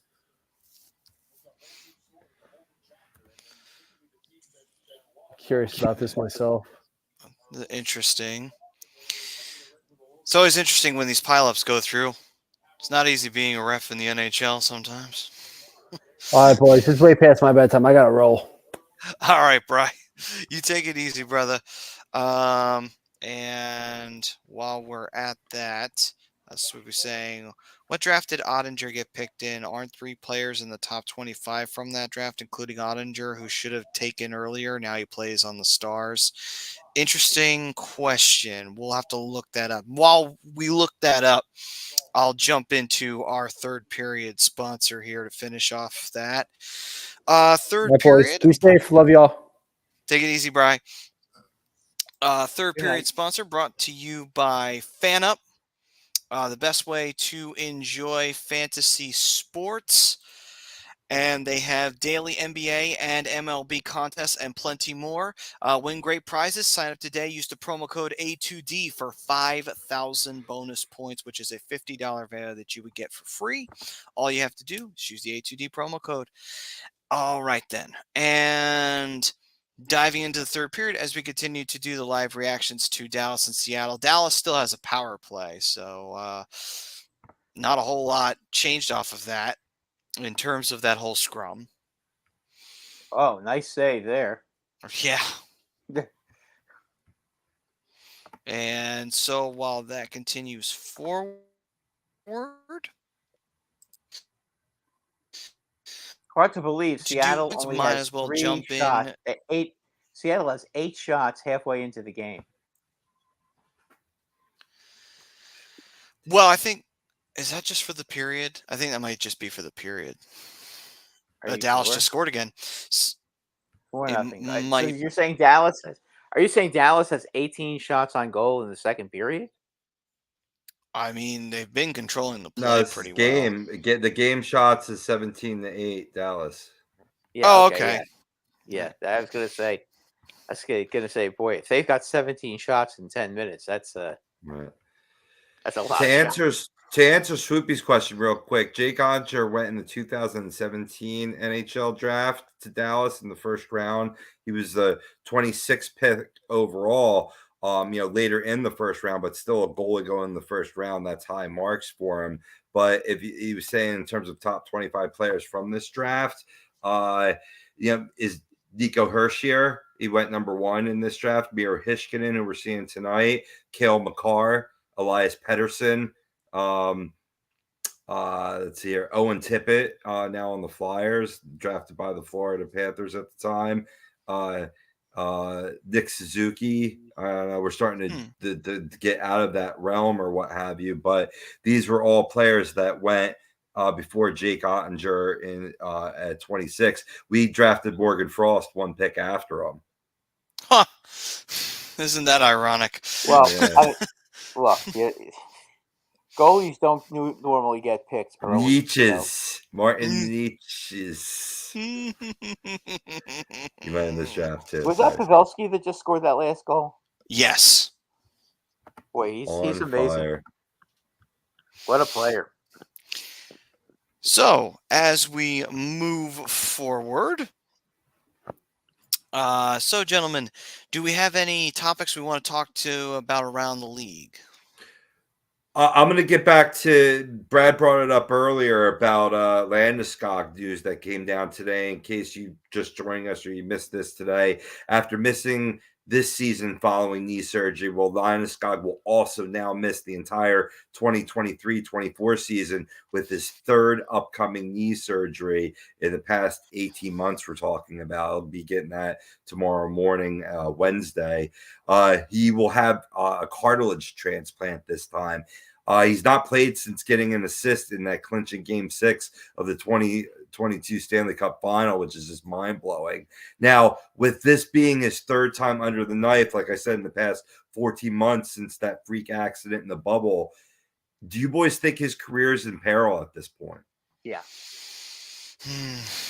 Yeah, I mean, it's it's always rough when you see someone go down for a very long extended period of time. I mean, hell, we have a perfect example right He's also here in he's not young either. He's old. right.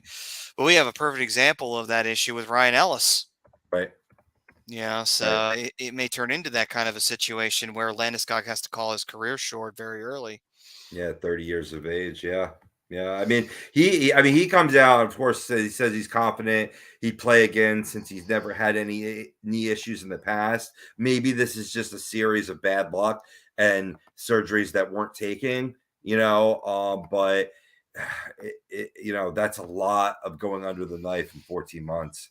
Right. And it's a lot. You hope that your body can recover from that, Yeah, I tend to agree with Brad here. Yeah. A knee is rough. I mean, if he's a 20-year-old, that's one thing. Once you're like 30, to get that many on the same knee, I mean, it's got to slow. He's going to be slow now.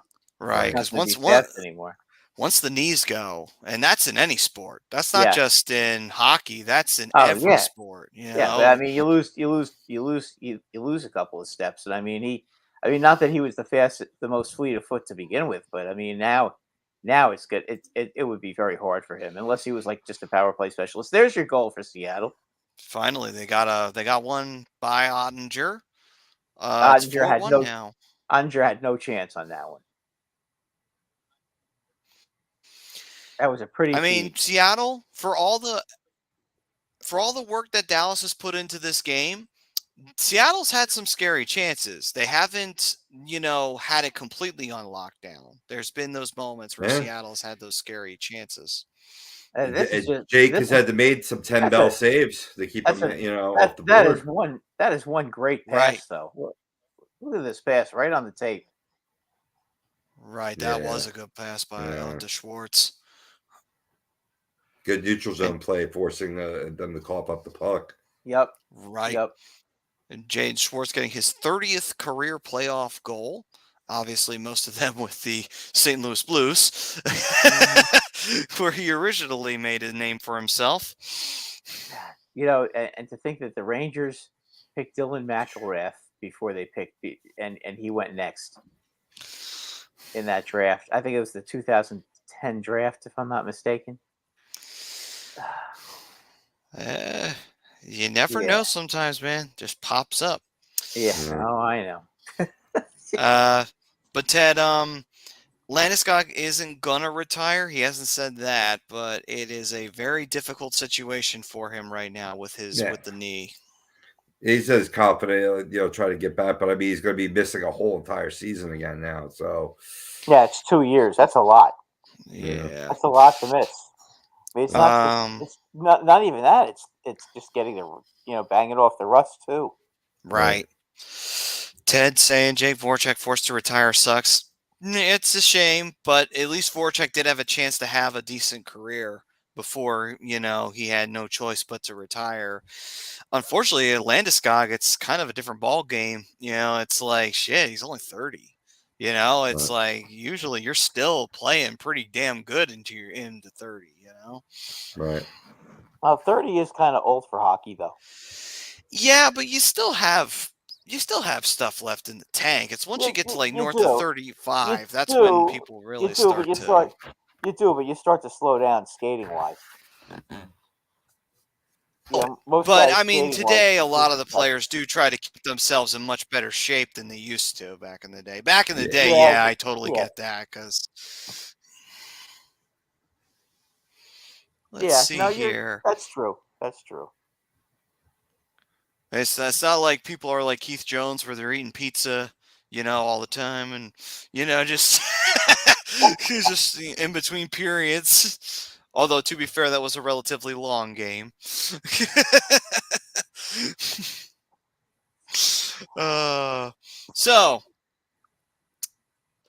Any other major breaking news that anybody wants to bring up around the hockey world right now? No, other than I'm sure everybody knows about Gallant and Laviolette. So right. Okay, and Sutter. Sutter, yeah. But I don't think we did have a chance to address the Gallant and the Laviolette. But I mean, Lavi is known to kind of go pretty Yeah. quickly. He was pretty Yeah. much there to kind of prop the window open a little bit. And now that is kind of completely shut now, it's like, okay, I'm not surprised. And as for Gallant, well, Brad, you called it. You called Yes, it. I did. He, as I said before earlier, he didn't adjust the team when the team needed adjustments to be made, and that was the problem. It's more than just switching lines, okay? It's just the way they played, okay? He coached them to be a perimeter team, and you cannot be a perimeter team and be successful in the playoffs. And the year before, when they got to the semifinals, they had guys like Vetrano and Kopp, who they got at the trading deadline, who were guys that were all over the ice, and battles. Now you're getting stars who were basically perimeter players, and it didn't work. And the stars who were perimeter players, yeah, you might be able to blame it on Drury, but you know what, it's Gallant's job to make it work, and he did a very poor job at that. And I talked about the power play, how it was always the same whenever they were on the power play. It was always the same 3 plays all the time, and the NHL wised up to it. They like the east-west passing, and they didn't do enough of the north-south passing, and didn't shoot enough, and that's what basically sunk them. Can I tell you the gratification I had when that news came in? Because let me explain. It's not because I'm being a vengeful, hateful Flyers fan towards the Rangers. It's because I shared the clip that they, extracted from last show of you going on your Ranger rant, right? And this Ranger troll, and all he does is go on my Facebook and troll our posts like all the time, like when I share them and stuff like that. And I don't even think he listens to it, right? And he goes, "Oh, what do you know? Gallant's not getting fired. You're just dumb Flyers fans." And I'm like, "Hey, bro, you do know Brad's a lifelong Ranger fan who's maybe, even if he's going a little overboard, just like you, his team just got beat out of the playoffs, right? But I could legitimately see the things that he's saying happen, right? And then lo and behold, it does happen. I don't know if he came back to say sorry or not, because I had a mass exodus of followers on Facebook. I deleted like over 800 people. I was like, if I don't know you or you don't support the work we do here, bye. Right. And this dude obviously just saw us posting something about the Rangers, knowing that A2D mostly comes from a Philadelphia fan base. But hey, bro, have you been paying attention? We're covering the whole nation right now. A wide array of shows being added every day. Names like Mitch Williams, Irvin Fryer. We're covering everything. So of course we have our boy. Yes, exactly. Don't forget him, and who's the guy on Thursday nights that comes on, the former Eagle, Marcus. I can't remember Marcus Thomas. Yes, yeah, Marcus Thomas. Yeah, I mean we've got some big stuff going on now, and it's pretty darn exciting. So yeah, you guys need to stay tuned. Rob and I are working on something right now. I don't want to get into it, but if we're successful, you'll be seeing some. It'll be a lot of fun too. Nice. I'll share it with you guys off the air. I don't want to be saying anything on the air because I don't like to make promises I can't keep. Good idea. Gotcha. Sounds good. Sounds juicy. Right, but you don't want to taste your foot. You don't want to put that in the mouth. Nope. But all right. We're trying to get something done too. So we'll see. Let's see, Ted. Once again, $4.99. Once again, man, Ted, man, you shelling out the bucks tonight, bro. Thank you very much, dude. Saying, no offense, Brad. Your outside opinion brings a lot of hope. We're still cool. You're a great guy. I really like what you bring to the show. Please forgive me, Ted. I don't worry about this stuff. I don't take stuff personal. So if you take guys beat us in shootout 2010, how far you guys had the goalie we were missing? Oh, yeah, right. He's talking about Lundqvist, I assume. Right, and what would have happened if the roles were reversed? The Rangers win that night in Philly and go to the playoffs. You know what? The Rangers were not deep enough that year. They wouldn't have gone to the finals. No way. You think they lose to the Devils in the first round? Because no matter who was going to win that game, they were going to jump the Canadians and have to face the Devils. I think the Rangers would have beat the Devils. Yes, that I Okay. think they would have done. But there's no way they would have gone to the finals. The Rangers. The problem with the Rangers that year was the only guy that really did any scoring was Gabrick. I think Gabrick had 41 goals that year, and the rest of the team didn't score. And you can't win that way. You can't win with Right. one guy scoring goal to go. I think the next highest guy scoring goals was that year. I'm trying to remember, but I think it was 19 was the second highest guy goal scorer. I think it was either Dubinsky or Callahan had 19 goals. That's not going to cut it in the playoffs. You need more scoring than that. So, Yeah. you know, So the Flyers just had better players. I mean, the Rangers had a better goalie, but you know, they deserved to lose that game. They got outshot like 41-19 or something like that in that game. What was weird too is that most people still say to this day, and I don't know if it was confirmed or not, but it seemed like the Rangers were trying to get to the shootout because the Flyers, of course, have their history of not doing well in the shootout. Ironically enough, Danny scored, and then so did Giroux, and Boucher came up big, and the rest they say is history. So Yeah, no, the Rangers. Listen, the Rangers that year were very good in shootouts because Lundqvist used to save their asses all the time. They'd end up winning 1-0, but you know, because they didn't have enough guys that could score. You know, you as know I what it said, was though? Gabrick was the only guy that used to score. You know what it was? It's real simple what they did in that shootout. Danny and Giroux didn't try to outdeke them. They just shot it right through Lundqvist. Like, I don't think Lundqvist was Oh, I prepared for them remember. just to straight out shoot it. He was I thinking they were going remember. to try Deeks. That's what I think he had to have been thinking. Yeah, but again, you know, again, you're talking about two prolific goal scorers. You know, the Right. Rangers didn't have that in the shootout against the Flyers, and it doesn't matter who the goalie is. If you have two prolific goal scorers, okay, and the Rangers had one prolific goal scorer, and I don't believe he scored in that game. What do you think is going to happen? Pretty darn obvious, Right. you know, and they were offensively challenged that year. All year. As I said, the only guy on the team that scored was Gabrick. So, you know, that was basically it. And then the next year they blew the 3-1 lead against Washington. So it was you know, they finally got rid of Gabrick, and they got you know, they got what's his name, Brassard and Ryan Clough, and I'm trying to remember the third guy in that, Derek Dorsett. They got those three guys, and then they were on the way back. I forgot Ryan Clough was a Ranger. Yeah. Anyway, Oh yeah, I liked Ryan Clough. He was a tough player. all right then. So, with that, finish up around the league. Head to our overtime, brought to you by Alonzi Travel, specializing in creating the vacation of your dreams. Dallas just scored again, taking On the a pin out rebound. of that goal. On a rebound, Seattle's nowhere to be found. I mean, that's not, you know, they're really hanging Grubauer out to dry tonight. Yeah, that's a rough one there. That just takes every bit of hope that Seattle had with that goal and just shoots it right down the toilet.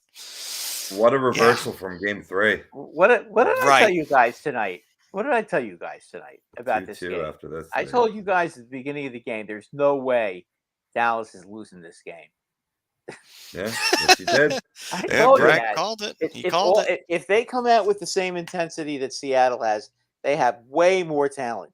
There's too many really great players on Dallas for Seattle to match, and they're putting on a clinic tonight. I'm sure Seattle will be better in Game 5, you know, but this game they're taking a beating, and it's a deserved beating. Dallas has been that good tonight. Goal goes to Rupe Hintz, and it is now 5-1 for the Dallas Stars. His right. first goal of the series. Yes. So, like I was saying before, Alonzi Travel, specializing in creating the vacation of your dreams, whether it be at Disney, Universal, wherever your heart calls to. Let their talented team of travel experts create a custom vacation for you.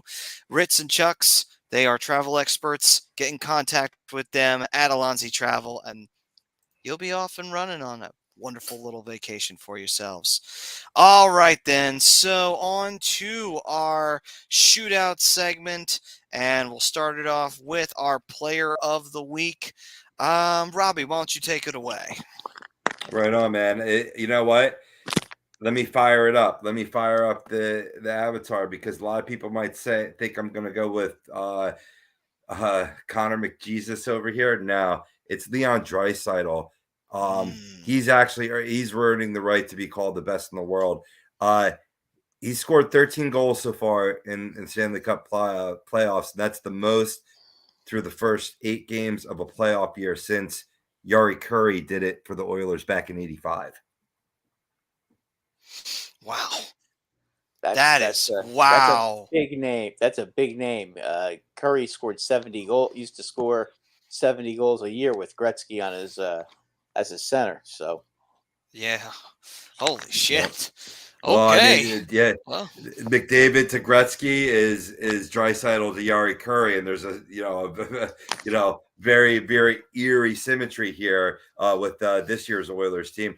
By the way, the record is 15 in the first 8 games. That's by Newsy Leonde or Leonde. Newsy Lelon. Oh, Newsy Lelon, who did it for the Montreal Canadiens back in 1919. Yes, one of the even I'm not that famous old, pioneer guys.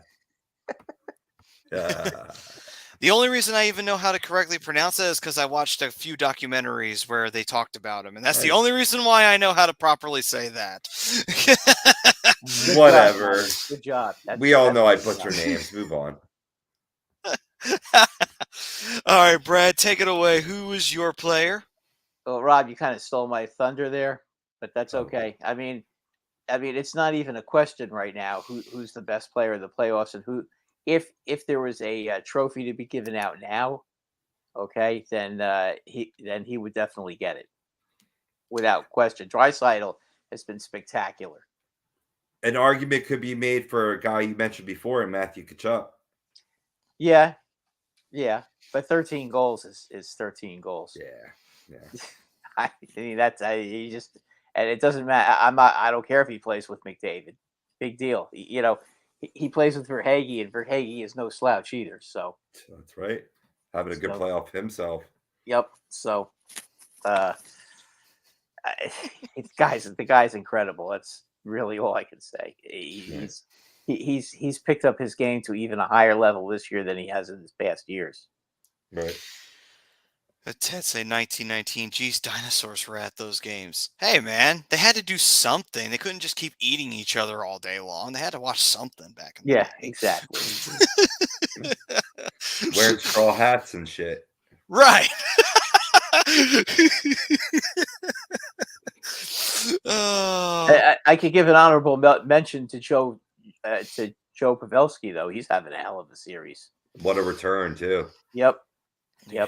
I mean, he's really played well. Speaking, just watching this game and thinking about how great he's been in the playoffs so far. Dallas would not be where they are right now without him. They never would have gotten past the Stars. The Stars. What am I saying? They would never have gotten past Jets. the Wild without him. Wild. I'm sorry, the Jets. Yeah. That was the fucking Golden Knights. Yeah. Anyway, but my player of the week, Pavelski. Give a shout out to a former Shark, and also on top of that as well, he had those 4 goals in freaking game 1. I'm like, God damn! Like, anyone ever wondered if Pavelski lost his scoring touch? He just told you to go fuck yourself. Like, God damn, he still's got it. A little exclamation point tonight too. Yes. On top of that, yeah. So Ted's choice is Bobrovsky, which I get it. Bobrovsky's been playing pretty damn well against the Maple Leafs. And he was spectacular against Boston. Yes, he was as well. Spectacular. Johnny Mercury's saying, man, I can't believe the Devils got their faces smashed so bad by Carolina. It's making me laugh. Don't it just break your heart? Right. Yeah, it's really sad. Couldn't happen to a nicer team. Yeah.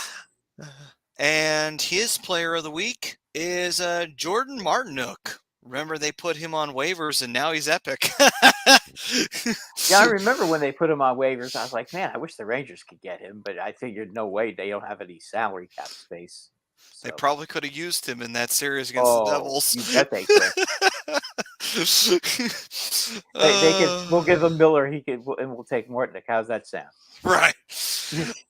All right, gents. Hot take of the week to wrap this bad boy up. Who wants to start that one off? I'll start it off. All right. The Dallas Stars are going to win this series, guys. All right, then. I said it before this game, and I'm saying it again now. They're showing the Seattle Kraken who's the boss right now. They're not losing this series. They know they can beat these guys if they play. If they bring their A game, they're going to beat them, no question. Swoopy saying Pavelski on his player of the week, and yeah, I get you on that one. I mean, Dallas is doing one hell of a case right now of turning this series around. For me, I'll do my hot take of the week. My hot take of the week will be the Toronto Maple Leafs will push a Game 7. They will claw all the way back. They may not win Game 7. I'm not going to say that. That might be going too far. But I'll get to the line and I'll flirt with it. Toronto will push Game 7. And everyone will wonder, is Toronto going to manage to do the unthinkable and do the reverse sweep? They may not in Game 7. Just saying. I don't know who wins that, but I'm going to call it. Game 7 between Panthers and the Leafs. That'd be a lot of fun if that happened, but I kind of don't know that seems unlikely. Just, I'm just saying. This Toronto team, listen, if they win, got out of the first round, who knows? Plus, it might also be the fact that I'm kind of biased because I had them in the Stanley Cup Finals, so I'm kind of not wanting them to fuck up my bracket now. So, Yeah, well, my bracket's already screwed up, and I did have them going to the semifinals. So, yeah. All right, then. So that's me on that one. And Ted saying, "Oh wow, coming to force Game 7." Hey, I'd love to see it. And it would be fun. Johnny saying, "What's your input on Toronto if they get swept? Will they split up the team next year?" GM looked pissed. It's possible. I know Austin Matthews is he wants results, even if they did win a series. I don't think he just wants to win one. So, yeah, the possibilities are there. Robbie, your hot take, my brother. Yeah, I alluded to it before, but I'll say it again. With the number 7 pick, the Flyers will pass on a sliding Matvei Michkov due to the uncertainty with the Russian player and select forward Ryan Leonard. The more I read about him during the show, the more I like him. 5'11", 181 pounds. You add 20 to 25 more pounds of muscle as he develops. Now you're talking about a 5'11", 206 guy who can score. I like that. All right, then. Nice. So there we have it. Hot takes of the week in. And that will do it for this night and this edition of the Hockey Happy Hour. We thank all the fam out there for joining us. Ted, thank you for the money. We appreciate that here at A2D, all that going into the station and going into the channel. Thank you very, very much for that, Ted, for supporting us. And thank you, everybody who supports us with your comments and your follows and your subscriptions during this time in the playoffs where it's always very exciting and anything can happen at any moment. And also during the regular season and the off season. We always appreciate you guys. And whether you just joining us for the first time or you've been joining us, keep supporting us. We love it. And you guys are the lifeblood. I say it all the time because it's absolutely true. All right, then.